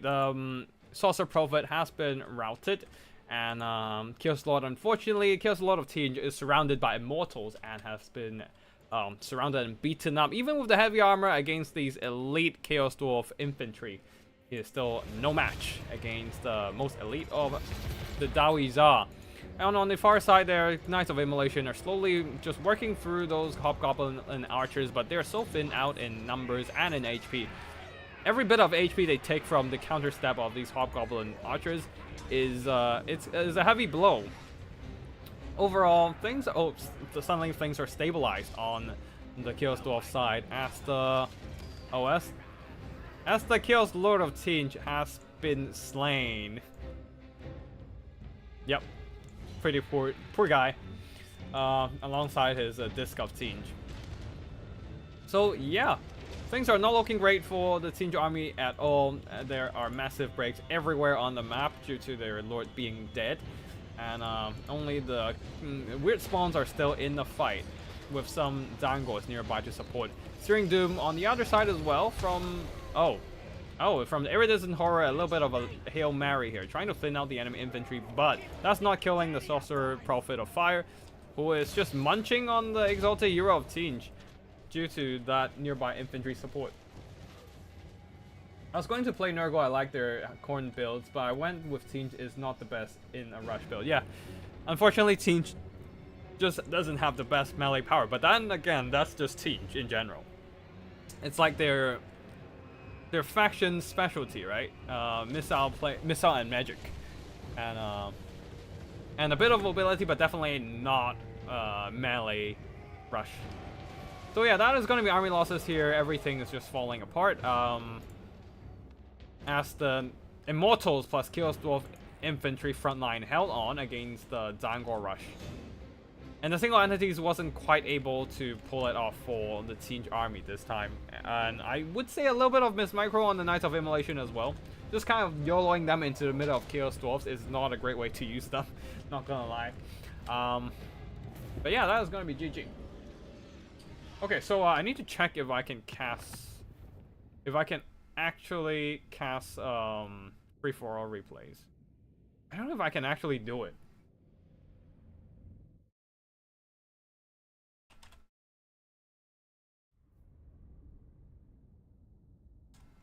But yeah, the Knights of Immolation, very expensive for a cavalry, but didn't earn that much value, being kind of YOLO'd and sacrificed into the middle of enemy formation and the rest of the army. Yeah, you can. I see people done it before. Yeah, okay, cool. We can do it. That works. That works. It's gonna be battles happening all over the map, and I'm just gonna have a hard time keeping track of everything, but at least we get some battles going in round 4. Yeah.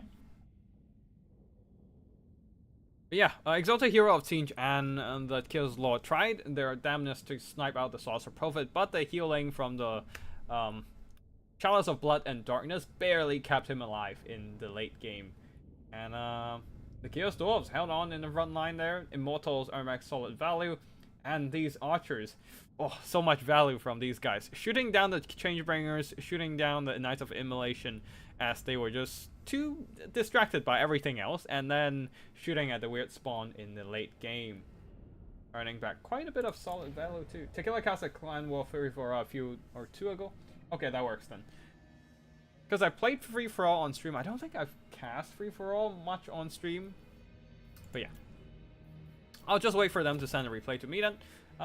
Yep, that is done. Let's see, do we have any more replays?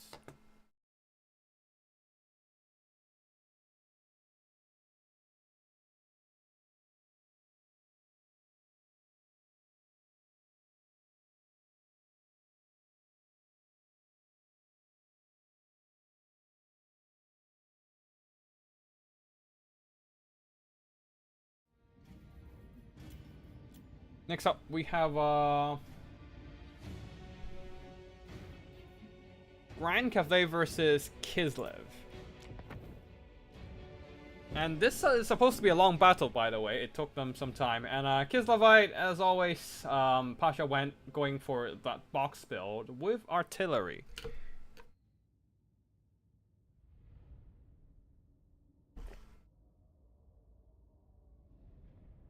Yeah, the double Little Grom is a decent way to counteract the Grand Cannon, a single unit of Grand Cannon. Of course, if there are 2 units of Grand Cannon, it will still be a bit rough, but if there's only 1 Grand Cannon unit, the double Little Grom can probably win in this fight, in this long-range firefight. Anyways, the rest of the army here.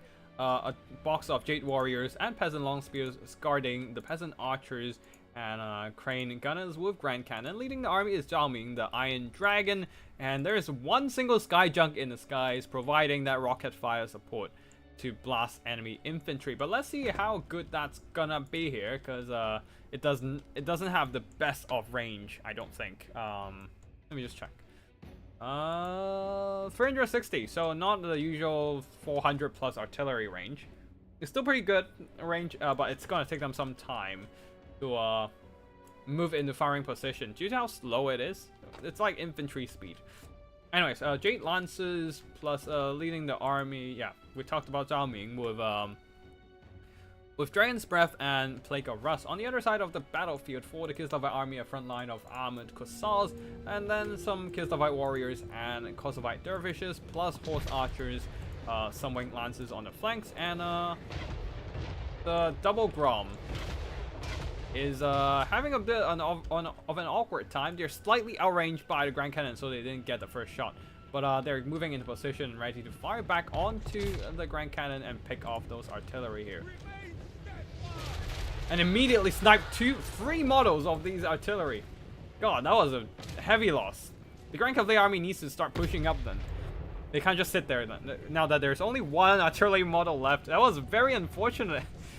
That 1 shot from this Little Grom killed off 2 models, and then that last model also got killed now. As another volley comes in from the double Little Grom. But now the double Grom is out of target suddenly. There's nothing really for them to shoot at. Maybe the Crane Gunners? They're doing good damage, but the rest of the infantry they're not good against at all. And the Sky Junk has 10,000 HP. It's gonna take them forever to even put them into wavering territory.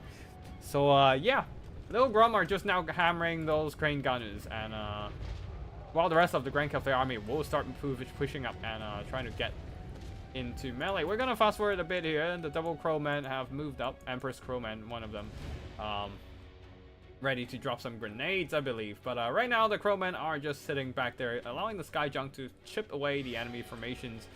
Crane Gunners has been hammered down by those little Groms, and the Little Groms are truly out of targets now. They don't really have anything good to fight with, and Jade Lancers have charged in, slamming into the Kossovite Dervishes, and Onyx Crewmen also diving as well. The Wing Lancers are doing pretty good as they countercharge the Jade Lancers, but not the Kossovite Dervishes being extremely weakened by now. And a Blizzard onto the Peasant Archers and Jade Warriors with Halberds. deleting 2 units at once. Very nice cast there, catching the enemy unready to respond to the spell threat. But at the same time, the front line wise, Dragon's Breath and Archer Fire is chipping away at the Kislev Warriors. Ooh, Ice Flake of Rust upgraded version, dropping the Ice Witch of Tempest to down to 40 armor, making them much more vulnerable to Archer Fire. And there's no healing on this Kislev build, so all the damage taken on the Ice Witch is permanent, which is great for Cathay. And Zhao Ming ignoring the front line, going straight for the Little Grom here, just dragging it into melee. Jade Lances and the Onyx Crowmen are attritioning down those Winged Lances. Jade Warriors and Peasant Spears are rushing into melee combat, trying to pin down the Armored Corsairs and making sure they can't reinforce other parts of the battle, as Zhao Ming is dismantling one of the Little Grom. Skyjunk is chilling in the sky. Nothing really to threaten him right now. Yeah. As the Little Grom, this Little Grom is still firing, but yeah, it's been a good couple of minutes since the Little Grom start firing at the Skyjunk, and it's only taken down 2,000 something HP, and there's still a long way for them to go. And the Skyjunks, it can probably delete a couple more infantry units in this in that time span, right? Peasant Archers being charged by Winged Lances, but the long spears are nearby to reinforce, so the Winged Lances will have to pull away. Skyjunk raining fire onto the Armored Corsairs. Yeah, just firing from afar. Little Grom missing the big freaking target of the Skyjunk. How can you miss? Anyways, the more time the Skyjunk have in the sky, the more damage it can do to the Kislevite infantry. While Zhao Ming here is just punching down Horse Archers. Doesn't even turn into dragon form. Just going around with his fists, punching stuff. Now that the Peasant Long Spears are here, he's just ignoring those Horse Archers and trying to go after Little Grom. Oh, actually, no, never mind. Crowmen are here to take care of Little Grom, so he's going after the other Little Grom. Oh, or you can turn into a dragon first. But yeah, Dragon's Breath onto the Kislevite Warriors and Armored Corsairs. Not doing a whole lot to the Armored Corsairs because, well, armor. But the Kislevite Warriors are lightly armored and doesn't have that kind of protection. Oh, another Hailstorm onto this blob of units here, but probably not gonna save that Little Grom at this point. And a Little Grom here really struggling to kill off the Skyjunk. Earn back its worth, but the Skyjunk still have half health by this point. And the other Little Grom is not going to help out that fight at all. And I don't know if the Little Grom still have enough ammo to completely shut down that Cathay Skyjunk. Armored Corsairs and Kislevite Warriors on the front line have managed to drive back the enemy Peasant Long Spears and Jade Warriors. The problem is there's still a Zhao Ming ready to transform. Oh, he didn't transform previously. Just keep dropping those Dragon's Breath attack. That makes sense, actually. I don't know. Maybe he can... Oh, wait. He might want to just reserve those Plague of Rust, I guess. But never mind. He has transformed into a dragon. Now terrifying, maybe? Nope, nope. Just trying to wreck some enemy infantry. Or go after the Little Grom on the other side. Noticing that the Skyjunk is indeed running out of HP. Yeah, it's taken them roughly 5 minutes.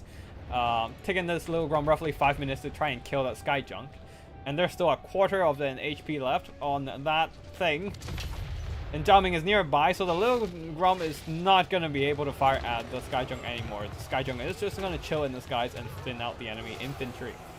As Grand Cathay still have some infantry ground presence on the field, the Skyjunk doesn't have to worry about leadership penalties being an aerial unit. Hey, Contrarian Codex, doing good, doing good. Just casting some replays, and we're going to have a free-for-all replay later as well. Yeah, Zhao Ming going after the Little Grom here, munching down that little bit of that little double bear. Yeah, just biting up onto these bear icicles as a bit of a snack. But yeah, that Little Grom is probably not gonna enjoy this at all. Winged Lances trying to charge him, but they are just attached with Winged Lances. It's not gonna do anything against a massive dragon. There are still a few Kislevite infantry on the ground, so that is coming in pretty handy for Kislevites to just drive back the Cathay ground presence and push them to the white line, making sure they never come back. Excuse me. The problem is Zhao Ming is still around half health, and don't forget he has the Burning Bum braces still available. And Grand Cafe has ran out of any options available to deal with the Sky Junk. The double Little Grom, one of them is completely out of ammo and also almost dead. And all these Kossars, armored Kossars, doesn't have their fire at will turned off, so they wasted all their ammo onto enemy infantry, leaving none in reserve to deal with the Sky Junk, which is devastating their formations with every rocket volley. It can be a problem. Zhao Ming as well, just unstoppable right now. The Ice Witch doesn't really want to fight him in melee, but there's also nothing really to fight him in melee or take him down at range. And it is, I think it might just be a matter of Zhao Ming cleaning up everything on the battlefield. Hailstorm onto the Sky Junk, but doing very minimal damage, mostly missing the target even. And the rockets are staying in the skies, wiping out everything, while the Grand Cathay troops, some of the ground units are still well on the ground, so there's no leadership penalty for these flying units. These Python long spears probably are in the shatter. I didn't keep track on how many times they routed, but okay, yep, straight up shattered. But yeah, but Zhao Ming is still on the ground attacking, so that is fine for the rules for the Conquest Mode. As long as he's on the ground attacking things, there's no leadership penalty for the flying units. Now he doesn't have a unit to attack, so there's a little bit of a very, very slow leadership attrition. That's gonna come in soon. Nope, he's just on the ground now. Land and attack. Yeah, he's slowly attritioning down with the leadership penalty. I don't know if it's gonna be long enough. It's accumulating though with... Oh, and he transformed back into human form. Now he no longer suffers the leadership penalties. So the Ice Witch had no choice but to just try and fight him in melee and try to get the point back, as Zhao Ming is trying to capture the point. Alright, we're gonna fast forward here, but as Zhao Ming is just smashing these armored Kossars with his bare hands. And some magic, I guess. A superhero pose, Kung Fu kick, and yeah. I mean, he's taking some damage, but again, burning vambraces. Oh, he needs to change it into a dragon to activate it. Okay, he might want to... Oh no, the transformation is on cooldown. Is it? Yeah, 120 seconds cooldown. He can't actually get the heal. Oh no, he needs to hang on for 2 minutes. All right, let's fast forward here. But I don't think it's a big problem right now. He's smashing up those armored Kossars just fine. And the Ice Witch Tempest seems to struggle to land hits on him. He's trying to psycho charge. She's trying to psycho charge, but Zhao Ming is just not taking damage, just not taking the hits. Instead, he's just going after the Ice Witch, pressuring her. And every time he chips some hits from he chips some HP off the Ice Witch, he pushes the balance of power further into army losses, and in the end, Pasha tried to very cunningly and very smartly just running circles around the capture point with the Ice Witch, trying to avoid combat, but there's only so much space around the capture point, so she couldn't really get away from Zhao Ming, who is running a smaller circle to catch up to the big hitbox of the Ice Witch. And in the end, Zhao Ming just managed to score a few more hits onto the Ice Witch and managed to get the win here with army losses.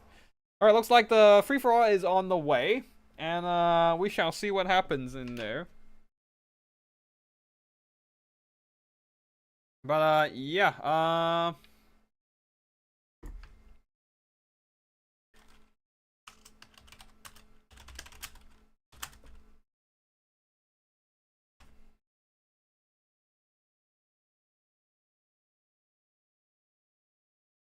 alright, before we conclude the battle here, before we go into... Actually, let me...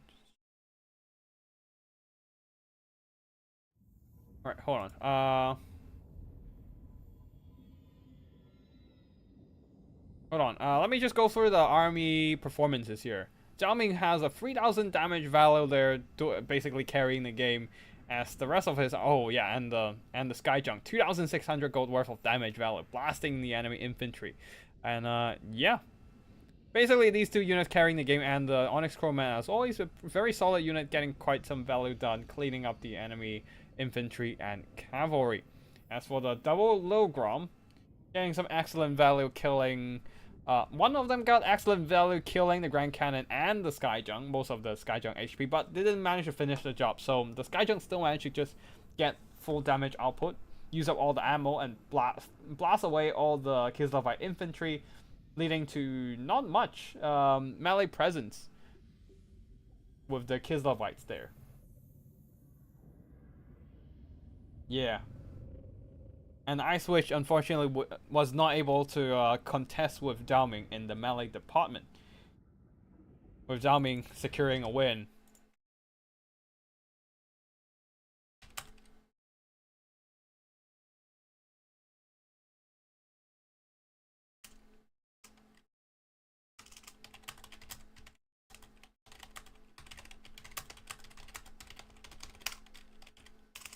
Alright, just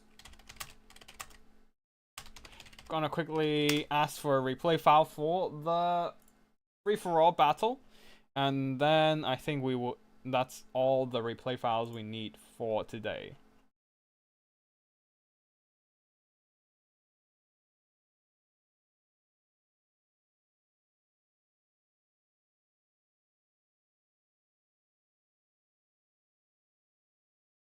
Alright, let me just quickly check the scores on the tourney. So,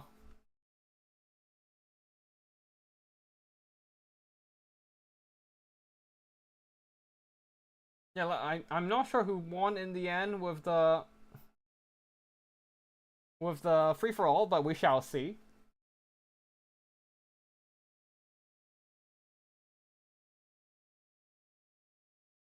Oh wait, no, it's still going on. Never mind. Looks like we have a solid long game incoming. But before that, we still have one more replay to cast. So yeah, we're gonna do that. Oh, whoa, okay. The replays are up.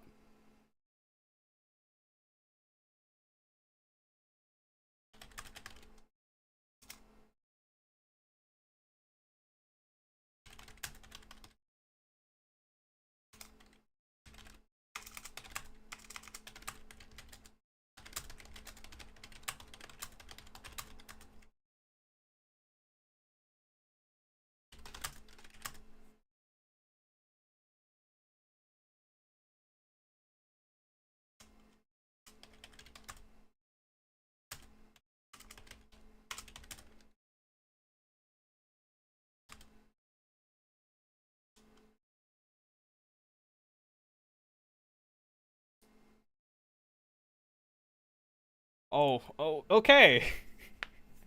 Looks like we have some interesting developments in the free-for-all battles. I'm not sure how to conclude the winner of the tourney, actually. It's hard to yeah, this sudden change in format suddenly threw a wrench into the whole tournament format. So let me think. Let me think.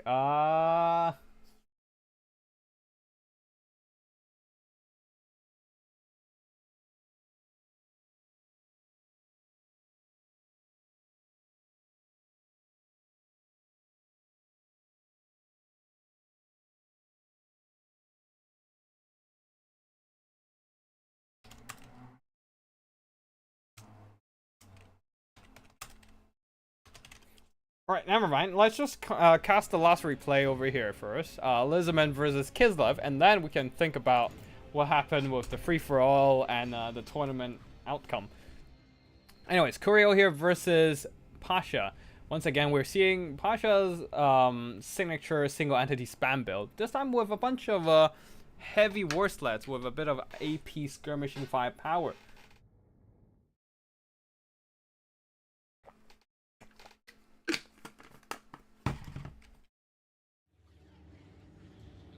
Alright, so the Lizard Boys here, a front line of Skink Cohort, second line of Red Crested Skinks, and a third line of monsters. Crossguards with Umbral Tide for the firepower to kill single entities. Oh, looks like they're very much ready to snipe enemy monsters. And we have some Cohen Spear Riders as well. Leading the army is Korgar, and also... what else? Alright, also the Skink Priest of Beasts, providing that spell support of Flock of Doom. Yeah, very balanced, very wide army. Man Pasha is smoking something with these builds. I feel like Pasha has been playing the same style of build ever since he started playing. Ever since I have remember his name actually, it's always a Kislev box build. So, but yeah, it is interesting with seeing the heavy war sleds and Constantine leading the army. You don't see that every day actually. So Constantine leading the army, providing that healing support. And yeah, Solas Lullaby. Basically just that. Oh, Blaze of Devotion for extra melee attack and fire damage. And leadership as well, but I feel like the fire damage comes in more handy to cut down any possible healing. Not that there's any healing on that side. Oh, a solar engine on the Lizardman side as well to cut down enemy healing with the fire damage alongside the Umbral Tide, I believe. Heavy War Sled and yeah, right, the blinded effect from the solar engine is really good to nuke enemy melee stats. But yeah, for the rest of the Kislev army frontline of Kislev warriors, double Heavy War Sleds, Ulrika Magdova providing the Withering armor and leadership debuff. That is an interesting spell choice for sure. Horseback Prodigy for extra kiting damage, I believe, and then the incarnate elemental of beast and the Oath Brothers of Tor. Alright, that is it for the army builds. And immediately hand of the gods into the enemy formation, blasting off some HP and killing a model on that Oath Brothers of Tor. Immediately, as soon as Ulrika closes in on enemy formation, the Umbral Tide opens up. But now they are switching targets to the Incarnate Elemental of Beast. Definitely a wise choice here. Lighting up the enemy monster and cutting them down to 3/4 of HP. So Constantine, noticing the threat at the back line, decided to push in with the Oath Brothers and try to hunt down those Umbral Tide. But this is where the Cohen Spear Riders come in handy. Alongside with the Croxagors flooding in, threatening to surround and overwhelm the Oath Brothers of Tor. This is where Oath Brothers might want to start dropping that bombardment soon. Not only does it do damage, but it also nuke enemy melee stats. Just like... Oh, wait. Is there any more spells coming in? Withering, lower enemy armor. Oh, and not only that, it also reduces enemy leadership. Alongside with Hall of the Great Beast, it looks like this is a leadership nuke. But unfortunately, all these Lizardman troops' leadership is still staying high. None of these are prone to rout skinks. The only skinks here are not prone to rout, actually. Red Crested, though, it has been terrified by the presence of the Incarnate Elemental of Beast. Very interesting build, despite being... okay, this is an interesting build, to be fair, despite being a single entity Kislevite spam. But yeah, looks like the Bastillodon and the Cohen Spear Riders and Krogar are able to overwhelm these poor Oath Brothers. The healing from the Solux Lullaby is probably not enough here. Did he actually use Solux Lullaby? Yeah, down to 2 uses only. The front line of Skinks are holding, but they're just beating up some Kislev warriors. That's not the main point here. And there's nothing, no mobility to threaten the Umbral Tide, which is a problem because the Incarnate Elemental of Beast doesn't have much armor and it is very vulnerable to anti-large damage like that. And it is completely lit up like a Christmas tree. Unable to push through the Cohen Spear Riders and the Croxagors, it is just a standing target in front of all those Umbral Tide's shots. And that is a repeat of what happened to my poor Vampire Lord. And unlike the Vampire Lord, there's no invocation of the heck to heal him back up.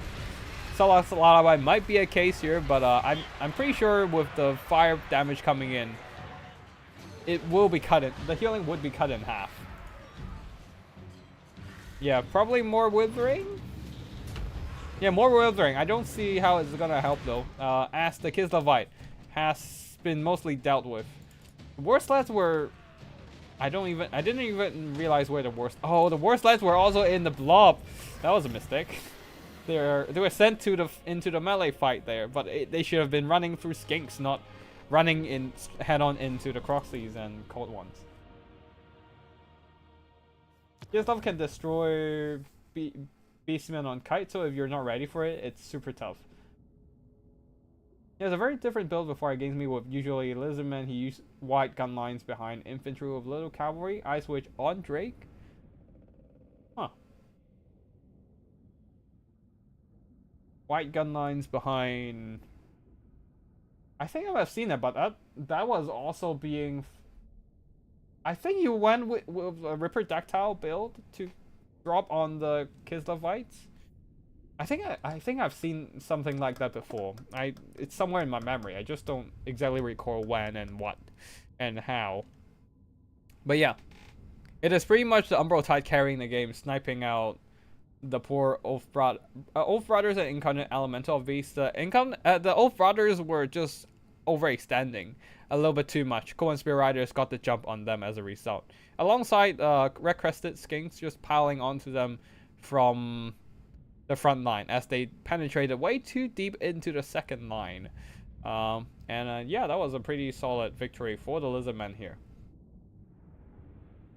As Kislevite YOLO too much resources into one single entity blob. Alright, one last replay for the day. Actually, yeah, let me just conclude the tournament.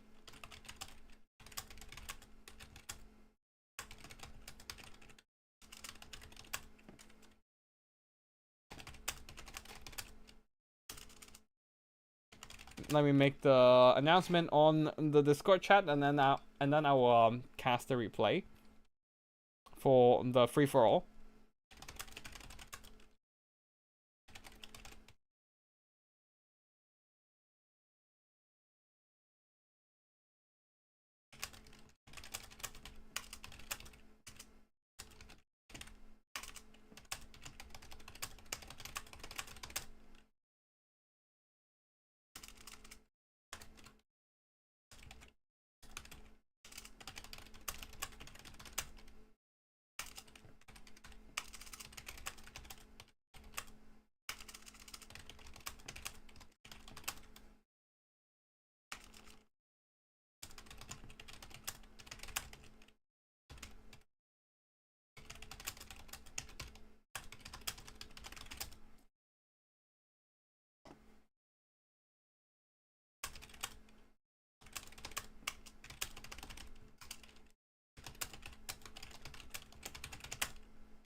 Well, actually, wait. I don't know who won the who won. I can't really announce anything yet. I don't know who won the free for all. I need to do that first, actually. All right. Let's cast the free for all then. Got a replay from Drugash, so I'm just gonna cast that. I mean, I've got multiple replays from the free for all, but yeah, it's been a while since we cast a free for all. I played a free for all a few weeks back on the 20, but yeah, haven't cast one. So let's just jump right in and see what happens here. We can only see 2 armies here because the loading screen only is fitting 2 armies, but there are 4 deployment zones with Grand Cafe, Chaos Dwarfs, Lizardman, and Tinge. Drugash here going with Yuanbo, the Jade Dragon. No healing, no self heals, just Yuanbo going. Oh boy, with 2 Sky Junks. And I don't think anyone expected this Cafe Air Force. And that is a lot of Air Force, by the way. So 4 armies. Let's see. Let's go through one by one. Multiple Sky Junks on the Grand Cafe side. 2 Crowmen, one of them the Empress Crowman, 2 Jade Lances, and a box of Long Spears with the Righteous Lances of Waging with their armor-piercing attacks, and Yuanbo the Jade Dragon with Shim's Burning Gaze and Talons of the Night, of course with his Executioner abilities here, Dragon's Fang and the Emperor's Executioner. Of course, he can transform into a dragon. And on the other side, for the Chaos Dwarves, the front line of Hobgobble, Cutthroats, and oh boy, are we seeing a Daemon's Tongue and Dreadquake Mortar Artillery. Yep, it is indeed that, but I think I banned that, but it's a free-for-all. I don't, it doesn't matter at this point. Yeah, it's a free-for-all, who cares? Kadai Fireball on 2 of them. In fact, leading the army is Astrogolf Iron Hand and Goblin Laborers. And because of how expensive this War Machine is, there's not a lot of money for the infantry here. And also, a bunch of money was put into the monsters as well. So, constructs or monsters.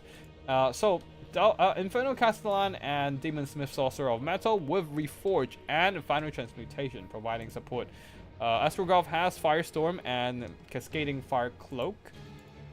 Now, for the Lizard Boys, a front line of Star Chamber Guardians, Skin Cohort, and Court of Sotek, Legion of Chakra. A very infantry heavy here, supported by 2 Kuan Spear Riders with 10 Enhuan on a Reaper deck tile leading the army with Flock of Doom. There's also the Skink Chief on a... I don't know if it's an Ancient Stegodon or... Oh, it's a regular Stegodon with the Ballista thingy. Because the Ancient Stegodon comes with blow darts, not... it's an oversized blow dart, not this. Yeah. Not this. Not this Ballista. And let's see, Bastillodon with Rough Crystal, Bastillodon Solar Engine. Very infantry heavy, and that's probably gonna be a problem against the double Sky Junk here. I know the... Oh boy, these poor Siege army.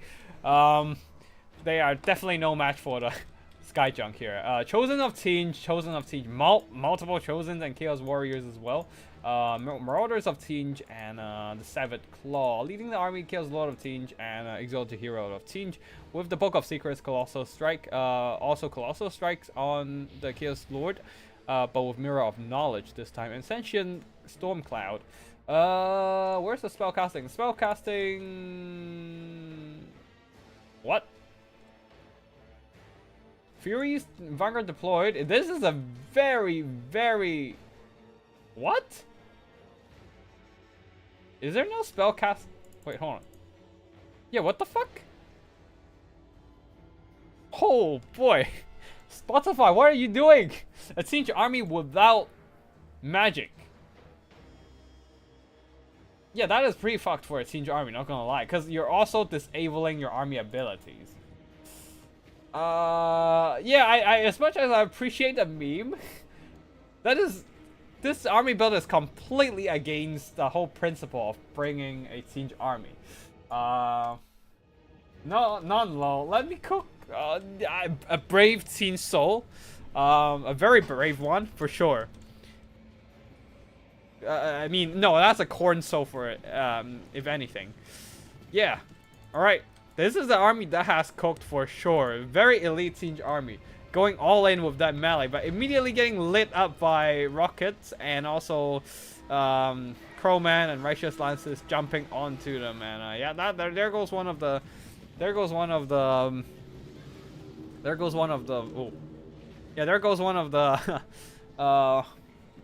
Furies.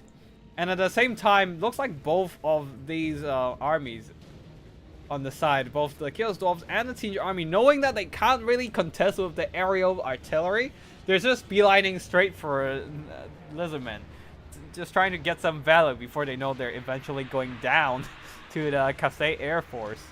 Oh, this is going very poorly for Lizardmen, as they are gonna get pincered from both sides by, well, both armies of Siege and Chaos Dwarves. Flock of Dooms onto the Siege Marauders. They are just piling all in. Onto the Lizardmen front line. The Skinks and Lizardmen Star Chamber Guardians are all trying to hold the line there. Let's see what happens. Getting surrounded, that just means we can attack in any direction, and indeed they are doing exactly that, I believe. But either way, Furies are just trying to jump Tan Huan, but Grand Cathay moving slowly towards the enemy backline of the Chaos Dwarves. As the Chaos Dwarves are holding a respectable distance away from the Lizardmen, just trying to let them duke it out. But I think that a better... Okay, I see what they're trying to do here. Just trying to launch those explosive shots into the enemy formations and trying to maximize value. And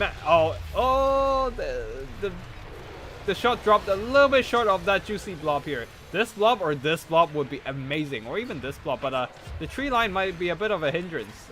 Solar Engine is trying to fire back, but I don't think that's gonna matter here.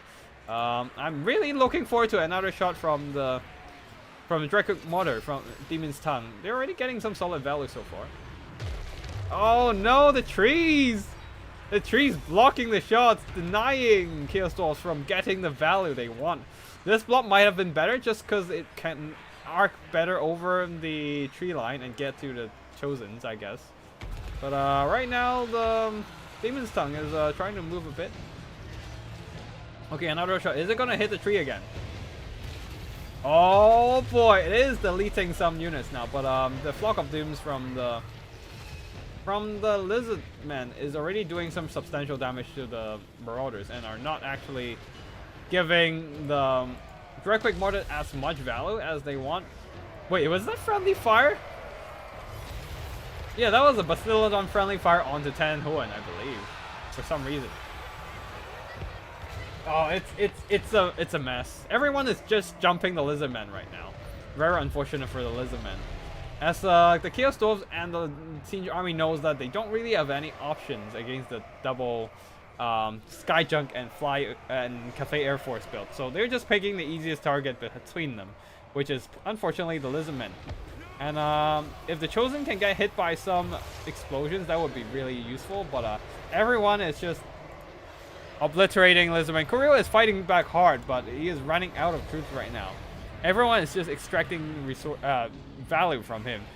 And he's getting a lead right now, but it's not a big enough lead to secure him a win in the late game. Let's see what happens later, but we shall see. There's also a lot of single entities here. Including the Dreadquake Mortars. Everything is just throwing themselves into this fight from the Chaos Dwarf side, trying to jump the Bastiladon and the rest of the Lizardmen single entities. While the Siege Army is just dividing the army among themselves, killing the enemy skink and the rest of the infantry. Lizardman continues to derive value with those Flock of Dooms here, but you can see Siege is quickly catching up on value. And Drigash plus Archangel are not far behind either. Yeah, Unlucky Spotify is getting all the value right now. Actually landing some hits onto the Jade Lancers as well with their elite infantry. Skyjunks are launching shots into the forest. More shots into the mix, but that is probably friendly fire for the Chaos Dwarfs here. Quite unfortunate they're terrifying away these Goblin laborers due to the nearby presence of Lizardmen Dinos. And Grand Cafe just sitting back, taking advantage of the situation here with the Skyjunk. Just chilling and launching shots from afar to obliterate enemy infantry, and all these Chaos Dwarf infantry are being broken off and being sent back. And suddenly Cathay is ahead in the value earned here, managing to surround and beat up Tan Huan. And doesn't even need the execution. Yuanbo just finishes off Tan Huan, as Tan Huan tries to YOLO up ahead, and I'm not sure what he's trying to do here. He's probably just trying to head out and get some value on, as his main army, the main forces are just kind of trapped here. But yeah, I feel like maybe almost it's better for him to just stay around and keep Flock of Dooming these Chosens maybe. But it's hard. It's just three armies here. Siege, Chaos Dwarfs, and Lizardmen just duking it out against each other, while Cathay just sitting there and letting them do all the work. But of course, Grand Cathay needs to make sure they get enough value so that they can stay ahead in terms of that free-for-all score and secure the win. Oh wait, what is this? Final Transmutation. Holy shit, just hitting everything in the vicinity here. From the Chaos Dwarf, I think. But unfortunately, that was not overcast, so that was still not enough to bring them ahead in that free-for-all score. After all, it is still very tight in terms of the score here. Unlucky Spotify being really close with the Cathay values, and very nicely played with Unlucky Spotify's elite infantry army. I thought they're screwed the moment I see there's no spellcaster on them, but they actually managed to get ahead in terms of the score earned. Really interesting. He was trying to snipe the Skyjunks as they were farming us, and he was my only flying asset. Yeah, he couldn't really do much against the Skyjunk, especially when they're guarded by a bunch of Crowmen and possibly and also Yuanbo as well. Wait, what damage Yuanbo actually? I'm not quite sure. It is pretty much pretty much of a hell of a mess right now. Yuanbo is jumping in, and the Skink Chief takes too much damage sitting in the middle of a bunch of Severed Claw, a bunch of anti-large armor-piercing units. Chosen has been terrified and routed.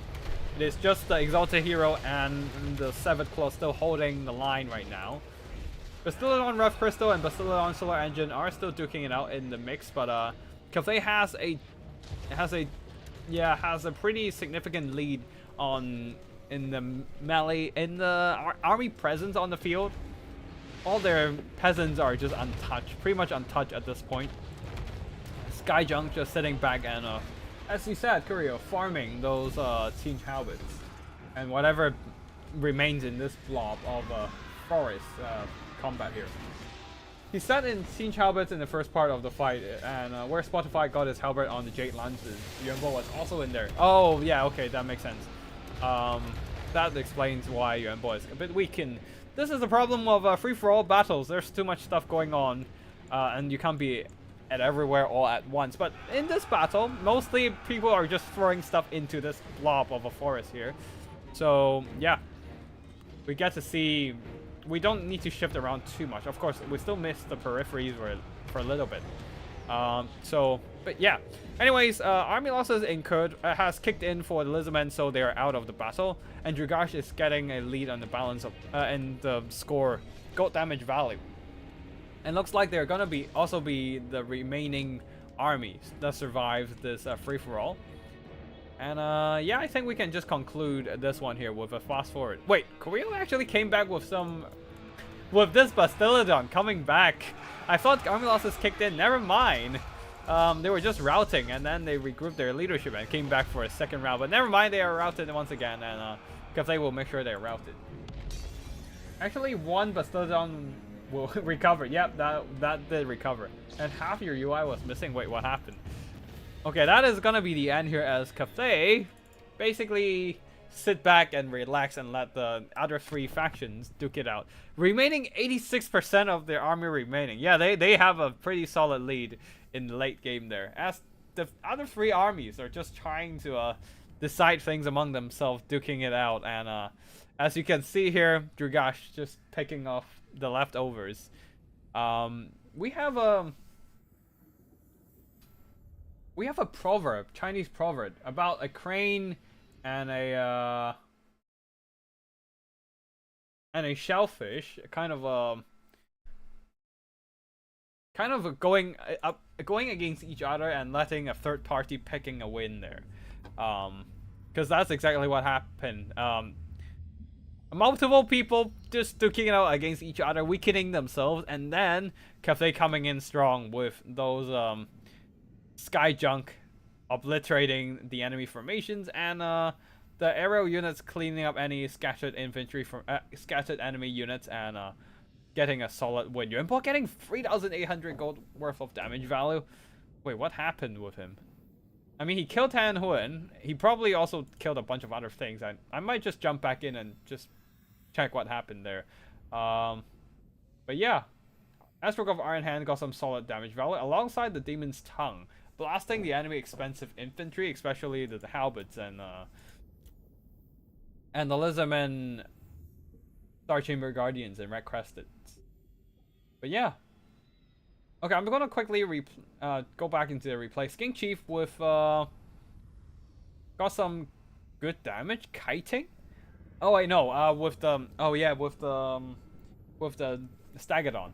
Got some good damage there with the giant single entity monster. Tan Huan got some nice flock of dooms on those very juicy blobs of literally 3 armies smashing together against each other. Unlucky Spotify. A siege army, that full melee army that somehow performed decently here. That was quite surprising for sure. You definitely coped with the siege melee army. Unlucky Spotify. Great value from a lot of these anti-large armor-piercing units with the halberds and all, but unfortunately, not having that magic really hindered the siege army here. And yeah. Okay. Yeah, I think I went through all the army performances here. So Grand Cafe, securing a very comfortable win here. Alright, just gonna quickly jump back in to see what the fuck happened to Yunbo. And the peripheries of the battlefield as well. Stegadon was shooting at Demon's Town, got a good value. Yeah, I saw it for a bit at the beginning there. But then they got dragged into melee and couldn't quite secure value afterwards.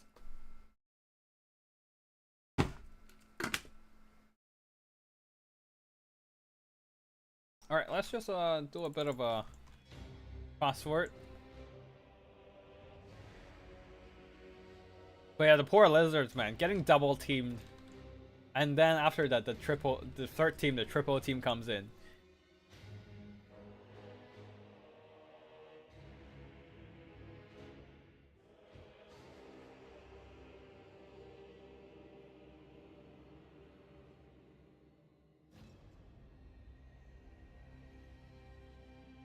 Alright, Yumbo just... you can see Cafe is just chilling at the corner, letting everyone else duke it out, and then they just swooped in and clean up the entire mess. More replays? We don't have any more replays. I think that's all the replays we got. After all, we only have... we don't have the most turnout since it's the middle of the week. But that's unfortunately also the usual time where I get to cast replays and stuff. Cast 20s and stuff. Weekends and Fridays, usually sometimes I do have stuff happening and I want to free up those days. Yeah. But yeah, explosions in the middle of some expensive infantry.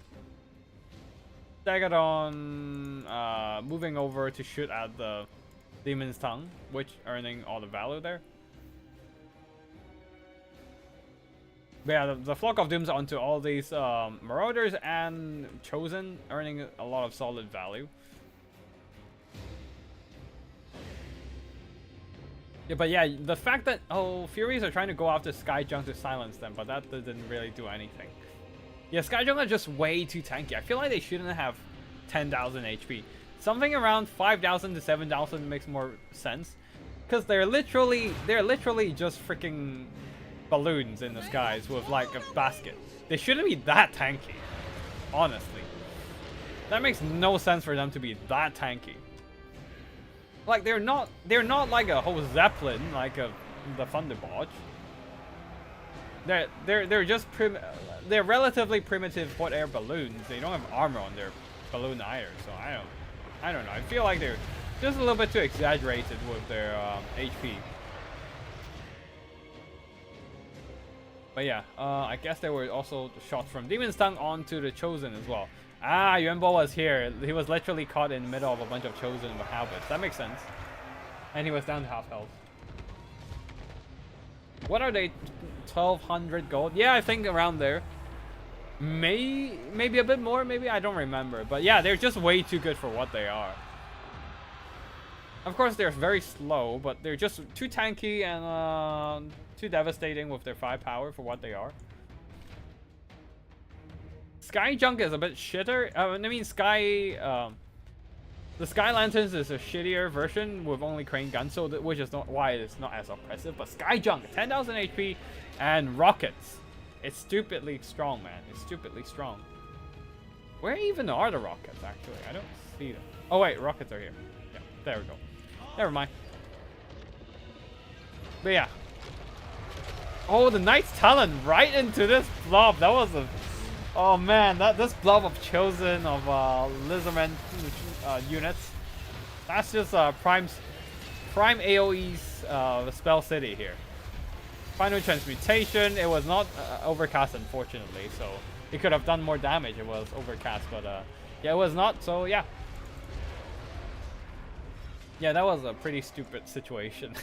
Everyone just, I mean, a fun way of stupid, not a bad way. Same price as Treeman, but so much harder to damage. Yeah, indeed, they're in the sky. You don't have any melee options for them, and wait, what? Oh, Yuanbo's Talons of the Night got a ton of value when he just nuked this blob of Chosens and stuff. That makes sense.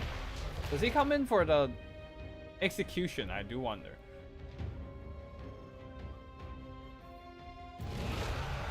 He goes in. Oh, slaps the Inferno Castellan.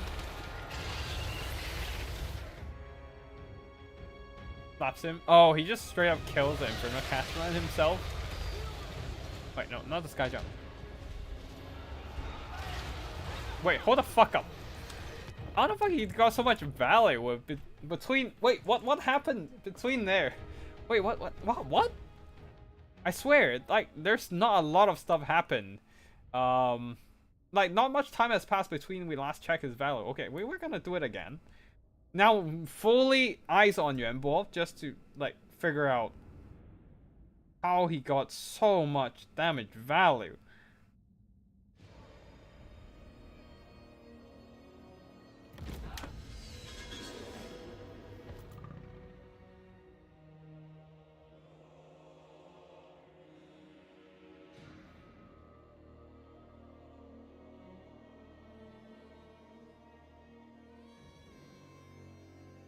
Alright, Yuan Bo, let's stick to him for a bit there. Actually, it's the start of the battle. We don't have to stick to him. Just keep an eye on the damage value, I guess. As we just go through the fast forward and see Siege going on that corn-style melee rush. With all the Chosen and Marauders slamming straight in.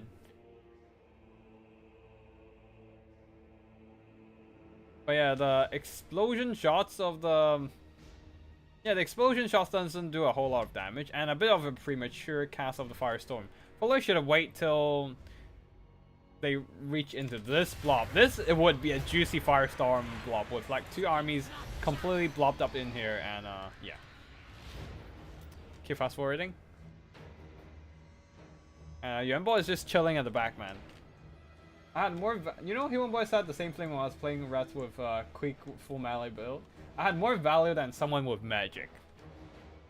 Yeah, that is quite weird. I would not expect that. I guess maybe if you focus all in on that melee, on your muscles, on your gains and physique, that actually is the most efficient thing you can do with your army.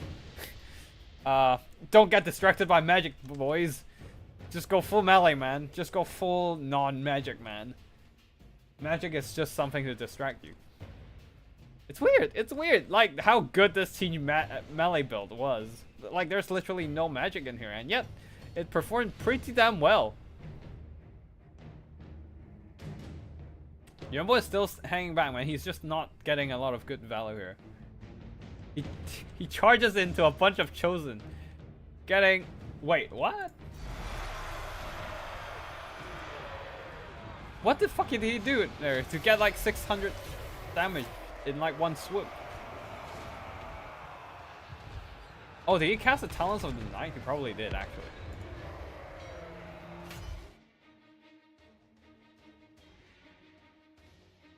He probably did. That was probably Talons of the Night, but even then. Okay, and then he comes in and kills Tan Huan. Doesn't even need to execute him. Just kills him. And then that's 1,200 gold. Solid value so far. Oh, and there's the Talons of the Night. Insane value. And then he waits a bit, hanging back in the skies there. Fast forward a bit more. Is there anything coming in?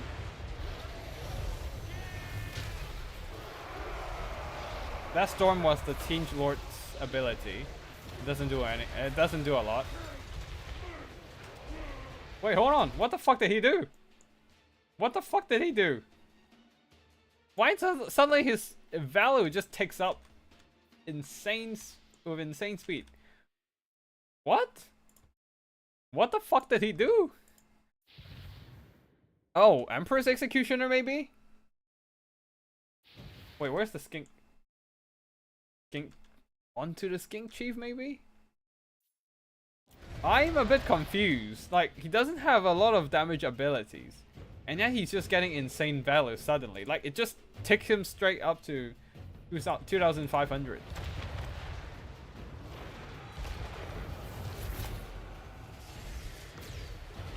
Oh, and now that was a... No, that was a Ref Crystal heal. Oh, another Talons of the Night? Okay, yeah, that is this. Okay, probably Executioner plus the Talons of the Night. He's just sitting back, just exploiting this blob with insane damage.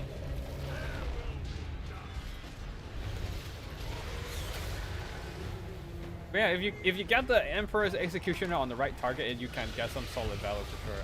But yeah, and then he jumps in and just slaps the poor Inferno Castellan. Yeah, just sitting back and getting all the value here. But yeah, that is gonna be it for today's tourney, and congratulations to Drugash for winning this free-for-all, and congratulations to Archangel for securing the highest score in the 20 on the challenge board. And yeah, that is going to be it for today. It's a relatively quick 20 today since we don't have the most turnout, but that's in the middle of the week, so that's expected. And yeah, I hope you all enjoyed the replays for the day, and yeah, I hope you whether you're playing in the tourney or just checking out the replays on stream. That's going to be it for today. Thank you for watching, and thank you for joining the replay, and I'll see you all in the next one. Have a great week, everyone, and yeah. Good game, and well played, everyone. I'll see you in the next one. Tactical Itch, signing out.